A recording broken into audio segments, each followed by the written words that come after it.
അസ്സലാമു അലൈക്കും വറഹ്മത്തുള്ളാഹ്. വിശുദ്ധ ഖുർആന്റെ അർത്ഥം അർത്ഥമറിയാതെ യാതൊരു അർത്ഥവുമില്ലാതെയാണ് ഒട്ടുമിക്ക ആളുകളുടെയും നമസ്കാരം.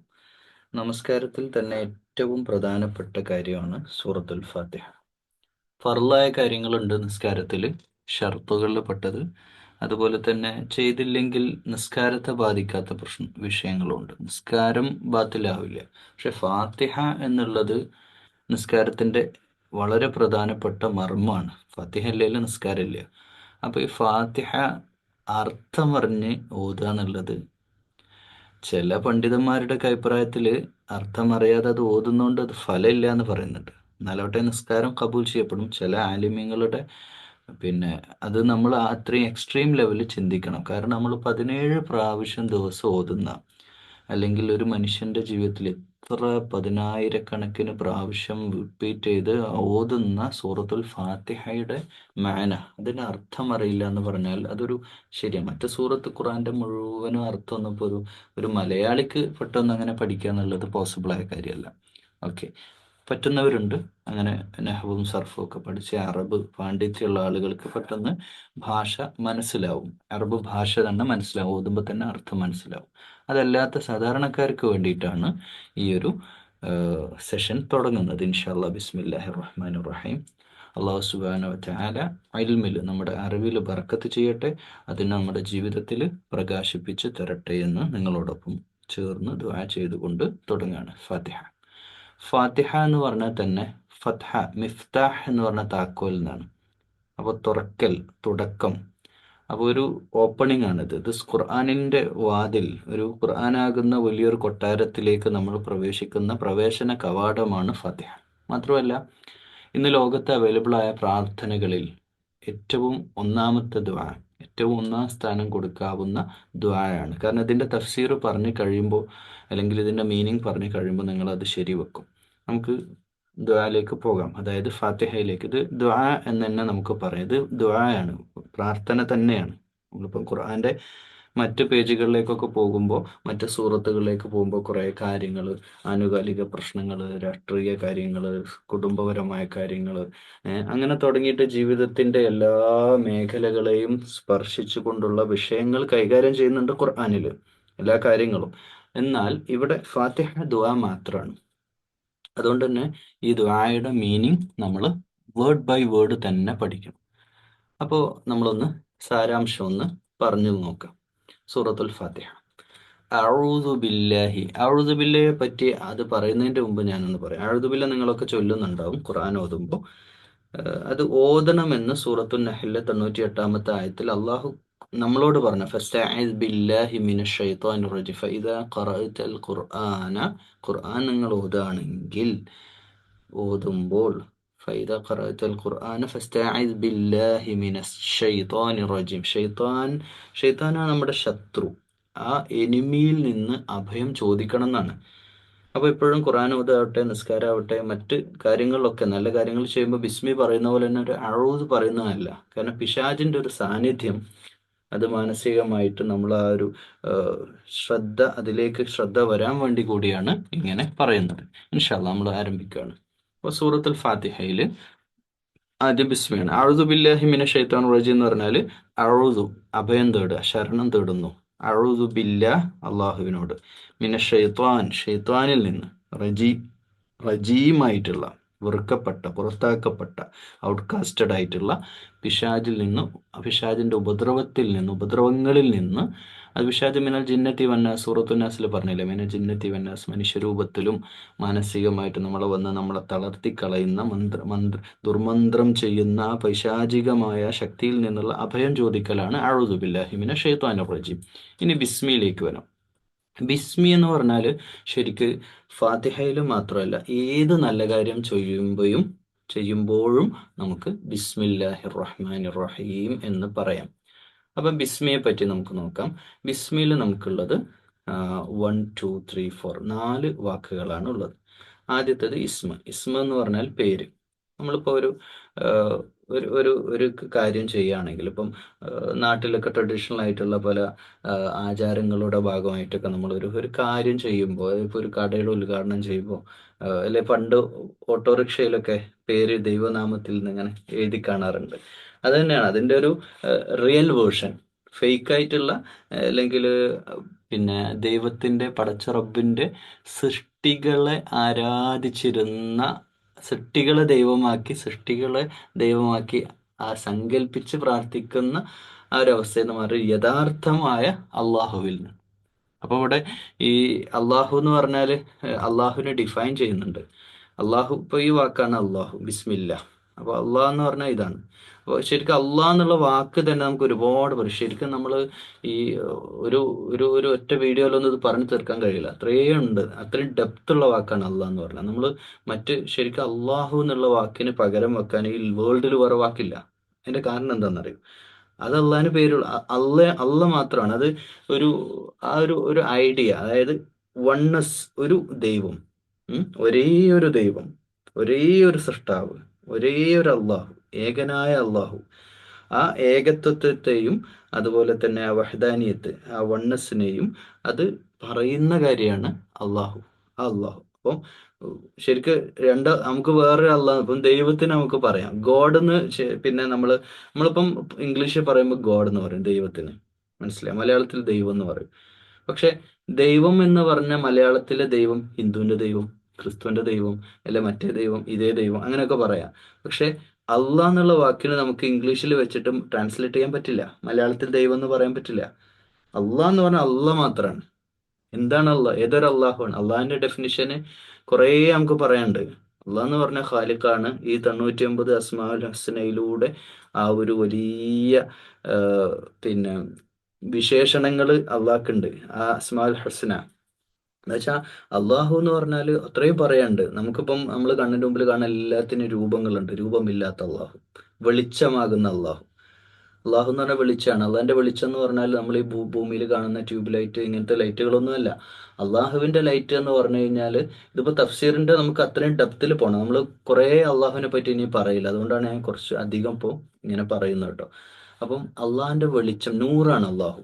അപ്പൊ ഈ ശരിക്കും മലക്കുകൾ അള്ളാഹു നൂറിന്നാണ് ഉണ്ടാക്കിയിട്ടുള്ളത്, വെളിച്ചത്തിൽ നിന്നാണ്, അല്ലെ? ജിന്നുകളെ ജിന്ന് വർഗത്തെ തീയിൽ നിന്നാണ്. അപ്പൊ ഈ വെളിച്ചത്തിൽ സൃഷ്ടിക്കുക. അപ്പൊ വെളിച്ചത്തിന് ഏറ്റവും പവർഫുൾ ആയിട്ടുള്ളത് ഈ ലോകത്ത്, ഈ ഊർജത്തിന്റെ സ്രോതസ് വെളിച്ചാണ്. സൺലൈറ്റ് നമ്മൾ ആലോചിച്ച് നോക്കുക, സയന്റിഫിക്കലി നമ്മളൊന്ന് ആലോചിച്ച് നോക്കുക. സൺലൈറ്റ് എന്നുള്ള വെളിച്ചത്തിന്റെ പ്രകാശമാണ് നമ്മൾ ഇന്ന് ഭക്ഷണം കഴിക്കുന്നത്. ചെടികൾക്ക് സൺലൈറ്റ് ഇല്ലാതെ ചെടി വളരൂല. ഇവിടെയുള്ള പച്ചപ്പ് ഉണ്ടാവുന്നത് ചെടി സൂര്യപ്രകാശത്തിൽ നിന്നാണ്. സൂര്യനാണ് പവർ. ആ ചെടികളുടെ ഊർജമാണ് നമ്മുടെ ശരീരത്തിലേക്ക് നമ്മൾ എന്ത് ചെയ്യുന്നത്, എടുക്കുന്നത്.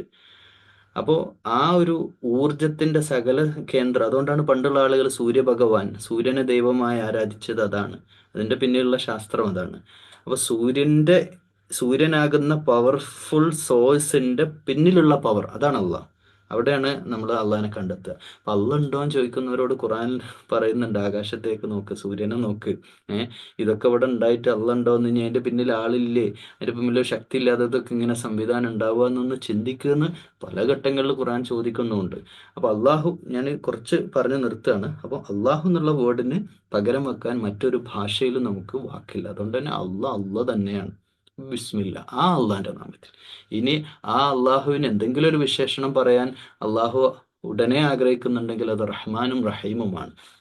അപ്പോൾ റഹ്മാൻ റഹീം, ഈ റഹ്മത്ത് എന്ന വാക്ക് കേൾക്കാത്ത ആരുമില്ല. നമ്മൾ മലയാളത്തിൽ പറയല്ലേ റഹ്മത്ത്, ഓ അള്ളാഹിന്റെ ഒരു റഹ്മത്തിൽ ഇങ്ങനെ കഴിയാണ്. ഈ റഹ്മത്ത് എന്നുള്ള വാക്ക് ശരിക്ക് ഈ ലോകത്ത് നമ്മളിപ്പം, ഞാനിത് നിങ്ങളോട് സംസാരിക്കണ ഈ കാലം 2025 സംസാരിക്കുകയാണ്. ഇതൊക്കെ അതിക്രൂരമായിട്ട് ഫലസ്തീനിൽ ജൂതവംശം നടത്തിക്കൊണ്ടിരിക്കുന്ന, ജൂതവംശം നമ്മൾ അങ്ങനെ പറയണ്ട, ആ ഇസ്രായേൽ രാജ്യത്തെ അക്രമികളായ ഭരണാധികാരികളും അവരുടെ പാദസേവകരും. നമുക്കൊരു ജൂതന്മാരെ അതിൻ്റെ പേരിൽ ബ്ലെയിം ചെയ്യേണ്ടതില്ല. അതോടൊപ്പം തന്നെ പിന്നെ ഇസ്രായേൽ എന്ന രാജ്യത്തെയും, രാജ്യം എന്ന് പറയുമ്പോൾ ആ രാജ്യത്ത് നല്ല മനുഷ്യന്മാരുണ്ട്, അതുകൊണ്ടാണ് പറഞ്ഞത്, രാജ്യത്തെ നമ്മൾ പ്രതിക്കൂട്ടിലാക്കണ്ട. അക്രമികളായ ഒരു വിഭാഗം, ആ വിഭാഗത്തെ പറ്റി ബനി ഇസ്രായേൽ, അവരെ സ്വഭാവത്തെ പറ്റി ഖുറാനിൽ ഒരുപാട് സ്ഥലത്ത് നമ്മൾ ഇനി പറയാൻ പോകുന്നുണ്ട്. അപ്പോൾ ഈ ഒരു വിഭാഗം ചെയ്തുകൊണ്ടിരിക്കുന്ന ഒരു മനുഷ്യന് ചെയ്യാൻ പറ്റാവുന്നതിൻ്റെ ഇങ്ങനെയുണ്ടോ മനുഷ്യന്? മൃഗങ്ങൾ വരെ നാണിച്ചു പോകുന്നതാണ്. മൃഗ സ്വഭാവം നമ്മൾ പറയലുണ്ട്. അതിനേക്കാളും അതിക്രൂരമായിട്ട് വംശഹത്യ ഇന്ന് ലോകത്ത്, അതും ഈ 21-ാം നൂറ്റാണ്ടിൽ ലോകത്രയധികം AI ടെക്നോളജിയിലൊക്കെ നിൽക്കുന്ന ഈ ഒരു കാലഘട്ടത്തിലും അത് നടക്കുന്നു എന്നുള്ളതാണ്. അപ്പോൾ അത് ക്രൂരതയുടെ ഒരു മുഖമാണ്. ഈ ലോകത്ത് വേണ്ടത് കാരുണ്യമാണ്. നമ്മൾ ആലോചിച്ച് നോക്കൂ, പാരൻസിന്, പ്രായമായിട്ടുള്ള മാതാപിതാക്കൾക്ക് കാരുണ്യം വേണം, മക്കൾക്ക് കാരുണ്യം വേണം.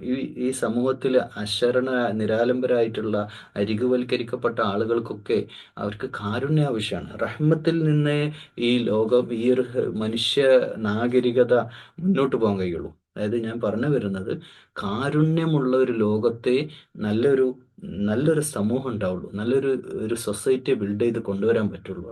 റഹ്മത്ത് അപ്പോൾ ആ റഹ്മത്ത് എന്നുള്ളത് അതിപ്രധാനമാണ്. അത് മനുഷ്യന്മാർ തമ്മിലുള്ള കാരുണ്യം, അത് ജീവജാലങ്ങളോടുള്ള കാരുണ്യം ആവട്ടെ, എല്ലാം. പക്ഷെ ഈ റഹ്മാനായ റബ്ബ് എന്ന് പറഞ്ഞാൽ അള്ളാഹുവിൻ്റെ കാരുണ്യം ഈ പ്രപഞ്ചമാസകലം, അള്ളാഹിൻ്റെ റഹ്മത്ത്, അള്ളാഹുവിൻ്റെ ഏറ്റവും വലിയ വിശേഷണം. കാരണം ഖുർആനിൽ എത്ര ബിസ്മി നമ്മൾ പറയുന്നു, എത്ര സ്ഥലങ്ങളിൽ റഹ്മാനായ റബ്ബ്, റഹീമായ റബ്ബ്. അപ്പോൾ അള്ളാഹു സ്വയം കാരുണ്യവാനാണ്. ഞാൻ നിങ്ങളോട് സംസാരിക്കുന്നുണ്ടെങ്കിൽ, എൻ്റെ ചുണ്ട് അനങ്ങുന്നുണ്ടെങ്കിൽ, ഞാൻ ഓക്സിജൻ എടുത്തിട്ട്, നമ്മൾ സംസാരിക്കുമ്പോൾ ഓക്സിജൻ എടുക്കുന്നില്ലല്ലോ. നിങ്ങളൊന്ന് വർത്തമാനം പറഞ്ഞു നോക്കൂ, നിങ്ങളൊന്ന് ഖുർആൻ ഓതി നോക്കൂ, അല്ലെ സംസാരിച്ചു നോക്കും. നമ്മൾ ആ സംസാരിക്കുമ്പോൾ ഓക്സിജൻ എടുക്കാൻ കഴിയില്ല. നമ്മൾ എടുക്കുന്ന ഓക്സിജൻ വരെ പ്രാണവായു തരുന്നത് അള്ളാഹുവാണ്. അപ്പൊ അള്ളാഹിന്റെ റഹ്മത്തിൽ മാത്രം നമ്മൾ ജീവിക്കും. നമ്മുടെ ഹൃദയം മിടിച്ചുകൊണ്ടിരിക്കുന്ന, നമ്മുടെ ആന്തരിക അവയവങ്ങൾ, കിഡ്നിയും ഹൃദയവും, ഹൃദയത്തിന്റെ മിടിപ്പും, ശരീരത്തിലെ സകലമാന സെല്ലുകളിലുമുള്ള പിന്നെ രക്തയോട്ടവും, അതുപോലെ ശരീരം എന്ന അത്ഭുത ലോകമൊക്കെ അള്ളാഹിന്റെ റഹ്മത്തിലാണ്. ആ അള്ളാഹിന്റെ റഹ്മത്താണ്. നമ്മൾ കുടിക്കുന്ന ഒരു തുള്ളി വെള്ളം നമുക്ക് ഉണ്ടാക്കാൻ കഴിയില്ല മനുഷ്യന്. അപ്പം കംപ്ലീറ്റ് റഹ്മത്തിലും നമ്മൾ അള്ളാഹിന്റെ റഹ്മത്ത്, അള്ളാഹിന്റെ തണൽ, അള്ളാഹിന്റെ സൂര്യൻ, അള്ളാഹിന്റെ മഴ, അള്ളാഹിന്റെ ചെടികൾ, അള്ളാഹിന്റെ ഭൂമി, അള്ളാഹിന്റെ മണ്ണ്, അള്ളാഹിന്റെ വിണ്ണ്, അള്ളാഹ് തന്ന വീട്, അള്ളയാണ് നമ്മളെ സംരക്ഷിച്ചത് 9 മാസം ഉമ്മാന്റെ വയറ്റിൻ്റെ ഉള്ളിൽ. അതൊന്ന് പുറത്ത് വന്ന ശേഷം നമ്മളെ പ്രൊട്ടക്ട് ചെയ്യുന്ന അള്ളയാണ്. ഇങ്ങനെ അള്ളാഹിന്റെ റഹ്മത്തിലാണ്. എന്നിട്ട് പോലും അള്ളാഹുവിൽ നിന്ന് വഴിതെറ്റി നടക്കുന്നവരായ നമ്മളെ, അള്ളാഹുവിൽ നിന്ന് വഴിവിട്ട് ചിന്തിച്ച് പല കാര്യത്തിലും നമ്മൾ അള്ളാഹുവിൽ നിന്ന് വഴിതെറ്റി നടക്കുമ്പോൾ, അപ്പോഴും അസ്തഗ്ഫിറുല്ലാഹ് എന്ന് പറഞ്ഞ് നമ്മൾ തിരിച്ചു വരുമ്പോൾ, റഹീമായിട്ടുള്ള, പിന്നെയും നമ്മളോട് അള്ളാഹു കാരുണ്യം കാണിക്കുകയാണ്. തെറ്റിച്ച് എല്ലാം തെറ്റാണെന്ന് അറിഞ്ഞിട്ട് പോലും നമ്മൾ പോയിട്ട് ചെയ്യുന്നു, എന്നിട്ട് വീണ്ടും ഇസ്തിഗ്ഫാർ ചെയ്യുന്നു, വീണ്ടും മടങ്ങി വരുന്നു. ഈ റഹ്മത്ത് ഉണ്ടല്ലോ, അള്ളാഹു. ശരിക്കും നമ്മൾ ആലോചിച്ച് നോക്കൂ, നമ്മളാണ് ഈ സ്ഥാനത്തെങ്കിൽ, അള്ളാഹുവിൻ്റെ സ്ഥാനത്ത് നമ്മളൊന്ന് സങ്കല്പിച്ച് നോക്കുക, അള്ളാഹിൻ്റെ സ്ഥാനത്ത്. എന്നിട്ട് നമ്മൾ എല്ലാം കൊടുത്ത്, എല്ലാം പ്രൊവൈഡ് ചെയ്യുന്ന, ഭൂമി കൊടുക്കുന്ന, മണ്ണ് എല്ലാം കൊടുത്ത്, പിന്നെ നമുക്കെതിരെ അവർ തിരിയാണെങ്കിൽ അപ്പൊ കട്ട് ചെയ്യൂല. നമ്മളാണെങ്കിൽ എങ്ങനെയല്ലേ ചെയ്യാം. നമ്മളിപ്പോ നമുക്ക് മനസ്സിലാവുന്ന ഒരു ഉദാഹരണം പറയാം. നമ്മുടെ മക്കളെ നമ്മൾ തിന്നാൻ കൊടുക്കുന്നത്, പോറ്റുന്നത്, വളർത്തുന്നത്, അവരെ സ്കൂൾ ഫീസ് അടക്കുന്ന, യൂണിഫോം ആയി കൊടുക്കുന്ന, അവരെ കെയർ ചെയ്യുന്ന, അവർക്ക് സ്നേഹം കൊടുക്കുന്ന, എല്ലാം കൊടുക്കുന്നു. എന്നിട്ട് നമ്മളെ പറഞ്ഞ് അനുസരിക്കണില്ലേൽ നമ്മൾ അവർക്ക് പണി കൊടുക്കൂലേ? ഏത് മനുഷ്യനൊന്ന് ചീത്ത പറയെങ്കിലും ചെയ്യൂലേ? അല്ലെങ്കിൽ എന്തെങ്കിലും രീതിയിൽ നമ്മളൊന്ന് പ്രതികരിച്ചു പോകൂലേ? പക്ഷെ അള്ളാഹുവിൻ്റെ റഹ്മത്ത്. പക്ഷെ നമ്മൾ മക്കളോട് നമ്മൾ കാര്യമാണ്. അതിൻ്റെ ചെറിയ ഉദാഹരണം പറയാം. ഇപ്പൊ ഒരു കുട്ടി തെറ്റ് ചെയ്തു, നമ്മുടെ മോനെ അല്ലെ മോള് തെറ്റ് ചെയ്തു. നമ്മൾ ആ മോനെ തെറ്റ് ചെയ്തത് പിടിച്ചപ്പോൾ ആ കുട്ടി കരഞ്ഞിട്ട് നമ്മളോട് സോറി പറഞ്ഞിട്ട് കരയുമ്പോൾ, നമ്മുടെ കാരുണ്യത്തിൻ്റെ ചിറകില്ലേ, നമ്മുടെ ചിറകും, രക്ഷിതാവാകുന്ന നമ്മുടെ ചിറക് ആ കുട്ടിയെ ചേർത്ത് പിടിച്ച്, സാരല്ല മോനെ, പോട്ടടാ അല്ലെ പോട്ടടി, സാരല്ല, ഇനി ശ്രദ്ധിക്കണം കേട്ടോ എന്ന് പറഞ്ഞ് നമ്മളാ കെയർ ചെയ്യുന്ന കെയർ അള്ളാഹുവിൻ്റെ. അതാണ് അള്ളാഹ്. ഒരു ഉമ്മാൻ്റെ അടുത്തേക്ക് ഒരു മക്കൾ ചെല്ലുന്ന പോലെ, ഒരു ഉപ്പ സ്നേഹത്തോടെയുള്ള, സ്നേഹനിധിയായ ഉപ്പയുടെ അടുത്തേക്ക് മക്കൾ ഓടി ചെല്ലുന്ന പോലെ, തൻ്റെ കണ്ഠനാടിയേക്കാൾ അടുത്തവനായ റഹ്മാനായ അള്ളാഹ്. ഇത് പറയുമ്പോൾ തന്നെ എൻ്റെ മനസ്സ് നിറയാ. നിങ്ങളിത് കേൾക്കുമ്പോൾ നിങ്ങൾക്ക് എത്ര ഫീൽ ഉണ്ടെന്ന് അറിയില്ല. ഇതാണ് നമ്മുടെ അള്ളാഹ്. അല്ലാതെ ഒരു ഭീകര സ്വത്വമല്ല. നമ്മളെ ഈ ലോകത്ത് മറ്റാരെക്കാളും നമ്മളെ സ്നേഹിക്കുന്ന നമ്മുടെ അള്ളയാണ്. അത് കഴിഞ്ഞിട്ട് വേറെ ആരും ഉള്ളൂ. കാരണം ആരും നമുക്ക് വേണ്ടി ഒന്നും ചെയ്തിട്ടില്ല. അവരൊക്കെ എന്തെങ്കിലുമൊക്കെ ഹെൽപ്പ് ചെയ്ത്, പക്ഷെ അതിലൊക്കെ അപ്പുറം അള്ളേ നമുക്ക് തന്നിട്ടുള്ളൂ. എല്ലാം അള്ളാഹുവാണ്. അവലേക്കാണ് ഇനി അള്ളാഹിൻ്റെ അടുത്ത് നമ്മൾ പോകാനുള്ളത്. ഈ ലോകം കഴിഞ്ഞ് മറ്റൊരു ലോകത്തേക്ക് പോകാനുള്ളത് ആ റബ്ബിൻ്റെ അടുത്താണ്. ആ റബ്ബും നമ്മളും തമ്മിലുള്ള നിരന്തര ബന്ധം ആലോചിച്ച് നോക്കൂ. നമ്മൾ കഴിക്കുന്ന ഓരോ അരിമണിയും എന്ത് റഹ്മത്താണ്. എത്ര മാസങ്ങൾ ഈ ചെടി വളർന്ന് വലുതായി ആ നെൽച്ചെടി കതിര് വന്ന് ആ പ്രോസസ്സിങ് ഒന്ന് ആലോചിച്ച് നോക്കൂ. സൂര്യൻ്റെ വെളിച്ചം, അതിന് ബന്ധമുണ്ട്. ഈ ചെടിയുടെ അരിമണിയിലൂടെ അങ്ങോട്ടൊരു ഒരു യാത്ര പോയി നോക്കൂ. സൂര്യനാകുന്ന സൂര്യപ്രകാശത്തിൽ നിന്നല്ലേ ഇത് വളരുന്നത്. ആ ഊർജ സ്രോതസ്സിന്റെ പിന്നിലുള്ള ശക്തിയിലേക്കൊന്ന് യാത്ര പോയി നോക്കൂ. നമ്മുടെ മനസ്സൊന്ന് കൊണ്ടുപോയി നോക്കൂ. നമ്മൾ കഴിക്കുന്ന അന്നുണ്ടല്ലോ, വായിലേക്ക് 3 നേരമോ 4 നേരമോ ഭക്ഷണം കഴിക്കാൻ വേണ്ടിയിട്ട് ചുണ്ടോട് ചേർക്കുമ്പോൾ ബിസ്മി ചൊല്ലാതെ ചൊല്ല് ഭക്ഷണം കഴിക്കാൻ നമ്മൾ പലപ്പോഴും ചെയ്യാറില്ല. തിരക്കിലൊക്കെ പെട്ടല്ലേ, നല്ലൊരു ഫുഡൊക്കെ കിട്ടിയാൽ നമ്മൾ അടുത്ത് തിന്നാൻ നോക്കുക ചെയ്യുക, അപ്പോൾ വേഗം അടുത്ത് തിന്നും. പക്ഷെ അത് തിന്നുമ്പോൾ ഒന്നാലോചിക്കും, ഇത് എൻ്റെ റഹ്മത്താ, എൻ്റെ റഹ്മാനായിട്ടുള്ള അള്ളാൻ്റെ റഹ്മത്തിൽ നിന്ന് എനിക്ക് അള്ള തരുന്ന ഭക്ഷണമാണെന്നുള്ളൊരു ബോധം. ആ അള്ളത് വിലക്കിയാൽ നമുക്ക് ആരാണ് തരിക? സൂറത്തുൽ മുൽക്കിൽ ഒരു ചോദ്യമുണ്ട് അവസാനത്തെ ആയത്തിൽ, നിങ്ങളെ കിണറ്റിലെ വെള്ളം ഞാനങ്ങോട്ട് വറ്റിച്ച് കളഞ്ഞാൽ നിങ്ങൾക്ക് ആരാണ് തരിക എന്ന് ചോദിക്കുന്നുണ്ട്. ആലോചിച്ച് നോക്കൂ, ഈ റഹ്മാനും റഹീമുമായിട്ട് അള്ളാഹ്, ഇത് ഇത് ഈ ഒരു ഹൃദയബന്ധത്തോടു കൂടി വേണം നമ്മൾ ബിസ്മി ചൊല്ലാൻ. നിസ്കരിക്കാൻ വേണ്ടി കൈ കെട്ടിയിട്ട് ബിസ്മി ഇങ്ങനെ ചൊല്ലുമ്പോൾ നെഞ്ച് പടക്കണം. നമ്മൾ ആലോചിച്ച് നോക്കൂ, ഈ ലോകത്തെ നമ്മൾ ഏറ്റവും കൂടുതൽ സ്നേഹിക്കുന്ന ആരെയാ? നമ്മുടെ മക്കളെ അല്ലേ, നമ്മുടെ ഭാര്യയെ, അല്ലെങ്കിൽ മാതാപിതാക്കളെ സ്നേഹിക്കുന്നവരുണ്ടാവും, അല്ലെങ്കിൽ വേറെ ആരെങ്കിലും സുഹൃത്തുക്കളെ സ്നേഹിക്കുന്നവരുണ്ടാവും. പക്ഷെ അവർക്ക് എത്രയെന്നില്ലേ, ഒരു കൊച്ചു കാലഘട്ടത്തിലേക്കാണ്. ഉമ്മ ഒരു കാലഘട്ടത്തേക്കുള്ളൂ. അത് കഴിഞ്ഞ ഉമ്മയും ബാപ്പയും ഈ ഭൂമിയിൽ നിന്ന് വിട പറഞ്ഞു പോകും. ഉമ്മയും ബാപ്പയും ഇല്ലാത്തൊരു ലോകത്ത് നമുക്കിവിടെ ജീവിക്കേണ്ട ഒരു കാലം ഇവിടെ വരാനുണ്ട്, ഈ ദുനിയാവിൽ തന്നെ. മക്കൾ, അവരെയും പിരിഞ്ഞ് നമ്മൾ പോകേണ്ടി വരും, ഭാര്യയും പിരിഞ്ഞ് പോകേണ്ടി വരും. ഒക്കെ പിരിയാനുള്ള ബന്ധങ്ങളാ. കല്യാണം കഴിക്കുന്ന എത്ര പേർക്കറിയാം, 5 കൊല്ലം 2 കൊല്ലം കഴിഞ്ഞ് ഡിവോഴ്സ് ചെയ്യാനുള്ളതാണ് നമ്മൾ, അല്ലെ 10 കൊല്ലം കഴിഞ്ഞ് ഡിവോഴ്സ് ചെയ്യാനുള്ളതാണ്, അല്ലെ 15 കൊല്ലം കഴിഞ്ഞ് ഒരു ആക്സിഡന്റിൽ എൻ്റെ ഭാര്യ മരണപ്പെട്ടു പോകാനുള്ള ഭാര്യയായിട്ടാണ് ഞാൻ ജീവിക്കുന്നത്. ഒക്കെ പിരിയാനുള്ള ബന്ധങ്ങളേ ഉള്ളൂ. ഈ ഭൂമിയിലെ സകല ബന്ധങ്ങളും പിരിയാനുള്ളതാ. പക്ഷെ അള്ളയായിട്ടുള്ള നമ്മുടെ ബന്ധം അവസാനിക്കാത്തതാണ്. അപ്പോൾ ആ ലോകത്തേക്കുള്ള ഒരു കണക്ഷൻ, അതാണ് ബിസ്മില്ല. ഞാൻ ഈ നിസ്കരിക്കാൻ പോകുന്നത് ബിസ്മില്ല, ഞാൻ ഈ ഭക്ഷണം കഴിക്കാൻ പോകുന്നത് ബിസ്മില്ല, ഉളു എടുക്കാൻ പോകുന്നത് ബിസ്മില്ല, വെള്ളം കുടിക്കുമ്പോൾ ബിസ്മില്ല. ഇത് റഹ്മാനും എൻ്റെ റഹ്മാനായ റബ്ബേ, അങ്ങനെ ആ ഒരു ഹൃദയം തട്ടിയുള്ള ബിസ്മയായിട്ട് വേണം നമ്മൾ പറയാൻ. ഈ ബിസ്മി പറയുമ്പോൾ അള്ളഹാനോടുള്ള ഒരു ഇഷ്ടം നമ്മുടെ നെഞ്ചിൻ്റെ അകത്ത് ഇങ്ങനെ ഉണ്ടാവണം. നമുക്ക് നമ്മളിങ്ങനെ വിശന്ന് വലഞ്ഞ് നിൽക്കാന്ന് വിചാരിക്കുക, ഒരു പൈസ ഇല്ലാതെ ഒരു നല്ല ബുദ്ധിമുട്ടിൽ നമ്മൾ നിൽക്കുമ്പോൾ ഒരാൾ നമ്മളെ കൊണ്ടുപോയിട്ട് നല്ലൊരു 5 സ്റ്റാർ ഹോട്ടലിൽ കയറ്റി നല്ലൊരു അടിപൊളി ഒരു ഫുഡ് വാങ്ങി തരുമ്പോൾ അയാളോട് എത്ര സ്നേഹം നമുക്കുണ്ടാവും അല്ലേ? അല്ലെങ്കിൽ ഒരിറ്റ് വെള്ളം കിട്ടാതെ ദാഹിച്ച് വലഞ്ഞ് നിൽക്കുന്ന ഒരു സമയത്ത് ഒരു ബോട്ടിൽ വെള്ളമായിട്ടൊന്നും ഒരാൾ വെള്ളം തരുമ്പോൾ എത്ര സ്നേഹത്തോടു കൂടി അയാളെ സ്തുതിക്കും നമ്മൾ. അതിൻ്റെ 10,000 മടങ്ങ് നന്ദിയോടെ വേണം ബിസ്മി പറയാൻ. അതാണ് ബിസ്മില്ലാഹിർ റഹ്മാനിർ റഹീം. ഇൻഷാ അല്ലാഹ് ആ അർത്ഥത്തിൽ നമ്മൾ പറയാ, മുന്നോട്ട് പോകാം. നമുക്ക് രണ്ടാമത്തെ ആയത്തിലേക്ക് പോവാം. ഒന്നാമത്തെ ആയത്ത് കഴിഞ്ഞു. ബിസ്മി എല്ലാവരും ഓർക്കണം, ബിസ്മി എപ്പോഴും ഓർക്കണം. ദുആയാണ്, പഠിച്ചവനോടുള്ള നന്ദി പ്രകടനമാണ് ബിസ്മി. റഹ്മാനായ റബ്ബ്, കരുണാനിധിയായ, കരുണക്കടലായ, കാരുണ്യത്തിൻ്റെ ഏറ്റവും വലിയ ഉദാഹരണമാണ് അള്ളാഹ്. ആ അള്ളാഹിൻ്റെ റഹ്മത്തിൽ നമ്മൾ ജീവിക്കുമ്പോൾ ബിസ്മി ചൊല്ലിയിട്ട് വേണം എല്ലാം ചെയ്യാൻ. എന്നിട്ട് പറയാം അൽഹംദുലില്ലാ, അൽഹംദുലില്ലാ. പിന്നെ നമ്മൾ പറയാം അൽഹംദുലില്ലാ, അള്ളാഹുവേ നിനക്കാണ് സർവ്വതിൻ്റെയും സ്തുതി, എല്ലാ സ്തുതിയും നിനക്കാണ്. അള്ളാഹു ഒരു നല്ല എന്തൊക്കെ നമ്മൾ സ്തുതി പറയണം എന്ന് ആലോചിച്ച് നോക്കൂ. കഴിഞ്ഞു പോയ കാലഘട്ടം, കുട്ടിക്കാലം, ആരാരും ഇല്ലാതെ ആരൊക്കെയോ നമ്മളെ സഹായിച്ച്, ചെറുപ്പത്തിൽ ആരൊക്കെയാ കെയർ ചെയ്തത് നമുക്കറിയില്ല. ഒരു കുട്ടിക്കാലം കഴിഞ്ഞ് നമ്മൾ നാട്ടിൽ ഓടിക്കളിച്ച് നടന്ന കാലം, നമ്മൾ ആരൊക്കെയോ രക്ഷപ്പെടുത്തി, എങ്ങനെയൊക്കെയോ നമ്മളെത്തി. എത്ര എത്ര ഗുരുനാഥന്മാർ, എത്ര ടീച്ചേഴ്സ്, എത്ര എത്ര സാമൂഹ്യ പ്രവർത്തകർ, എത്ര ആളുകൾ നമ്മളെ സഹായിച്ചു. എത്ര ആളുകൾ, ആരുടെയൊക്കെയോ കാരുണ്യത്തിൽ നമ്മൾ വളരുന്നു, ആരൊക്കെയോ ഉണ്ടാക്കിയ ഭക്ഷണം നമ്മൾ കഴിക്കുന്നത്, ആരുടെയൊക്കെയോ പ്രവർത്തനങ്ങൾ, നമ്മൾ ജീവിക്കുന്ന നമ്മുടെ വീട് പോലും ഒരുപാട് ആളുകളുടെ അധ്വാനത്തിൻ്റെ ഫലം. അവർക്കൊക്കെ നമ്മൾ പൈസ കൊടുത്തിട്ട് നമ്മൾ കൂലിപ്പണിക്ക് നിർത്തിയിട്ട് പണിയെടുത്ത പോലെ വിട്ടു, പക്ഷേ അവരുടെയൊക്കെ അധ്വാനത്തിൻ്റെ ഫലത്തിലാണ് നമ്മൾ ജീവിക്കുന്നത്. എല്ലാവരോടും നമുക്ക് നന്ദി പറയേണ്ടതുണ്ട്. പക്ഷേ സർവ്വതിൻ്റെയും നന്ദിയുടെ അവകാശി അള്ളാഹുവാണ്. അൽഹംദുലില്ലാ, അൽഹംദുലില്ലാ, അൽഹംദുലില്ലാ. അള്ളാഹുവേ, ആരോഗ്യത്തോടെ ഞാൻ ഇപ്പം നിങ്ങളോട് സംസാരിക്കുമ്പോൾ ആരോഗ്യമുണ്ട്, നിങ്ങൾക്ക് കേൾക്കുമ്പോൾ ആരോഗ്യമുണ്ട്, ഹെൽത്ത് ഉണ്ട്, ശരീരം, ഹൃദയം മിടിക്കുന്നു. നമ്മൾ കിടപ്പിലല്ല. അലിബനാത്ത് എന്ന് പറയുന്ന ഒരു മനുഷ്യനുണ്ടായിരുന്നു പണ്ട്. പണ്ട് എന്നല്ല, ഇപ്പം അടുത്ത കാലത്ത് അദ്ദേഹം മരണപ്പെട്ടു. അദ്ദേഹം വലിയൊരു കോടീശ്വരനായിരുന്നു, ഒരുപാട് സാമ്പത്തികമായ ആസ്തിയുള്ള മനുഷ്യൻ. അദ്ദേഹത്തിന് ക്യാൻസർ വന്ന് ഡോക്ടർ വിധി എഴുതി, ഇത്ര മാസം കൊണ്ട് നീ മരണപ്പെടുന്നു. അതിന് ശേഷം അദ്ദേഹം വളരെ അള്ളാഹുവുമായിട്ട് അടുക്കുകയും അദ്ദേഹം പറയുന്ന ഒരു വാക്കുണ്ട്, അത് തങ്കലിപികളാൽ എഴുതപ്പെടേണ്ട ഒരു വാക്കാണ്. നിങ്ങൾക്ക് രാവിലെ എണീറ്റിട്ട് സ്വന്തമായി ബാത്റൂമിൽ പോകാൻ പറ്റുന്നുണ്ടെങ്കിൽ നിങ്ങളാണ് ഈ ലോകത്തെ ഏറ്റവും വലിയ റിച്ച് പേഴ്സൺ. സാമ്പത്തികമായിട്ട് നിങ്ങളാണ് ഏറ്റവും വലിയ സമ്പന്നൻ എന്ന് അദ്ദേഹം പറയാൻ. നമ്മൾ ആലോചിച്ചു, അത് നമ്മൾ പറയുമ്പോൾ അത് ആരാ അത് പറയുന്നത്? അയാൾ എത്ര അദ്ദേഹത്തിൻ്റെ കാറുകളും വാച്ചും അദ്ദേഹത്തിൻ്റെ ഷൂ ഒക്കെ എത്ര ബില്യൺ കണക്കിന് ഡോളറുകളുടെ വില മതിക്കുന്ന വലിയ സാമ്പത്തിക ആസ്തിയുള്ള മനുഷ്യനായിരുന്നു. അദ്ദേഹമാണ് ഇത് പറയണത്.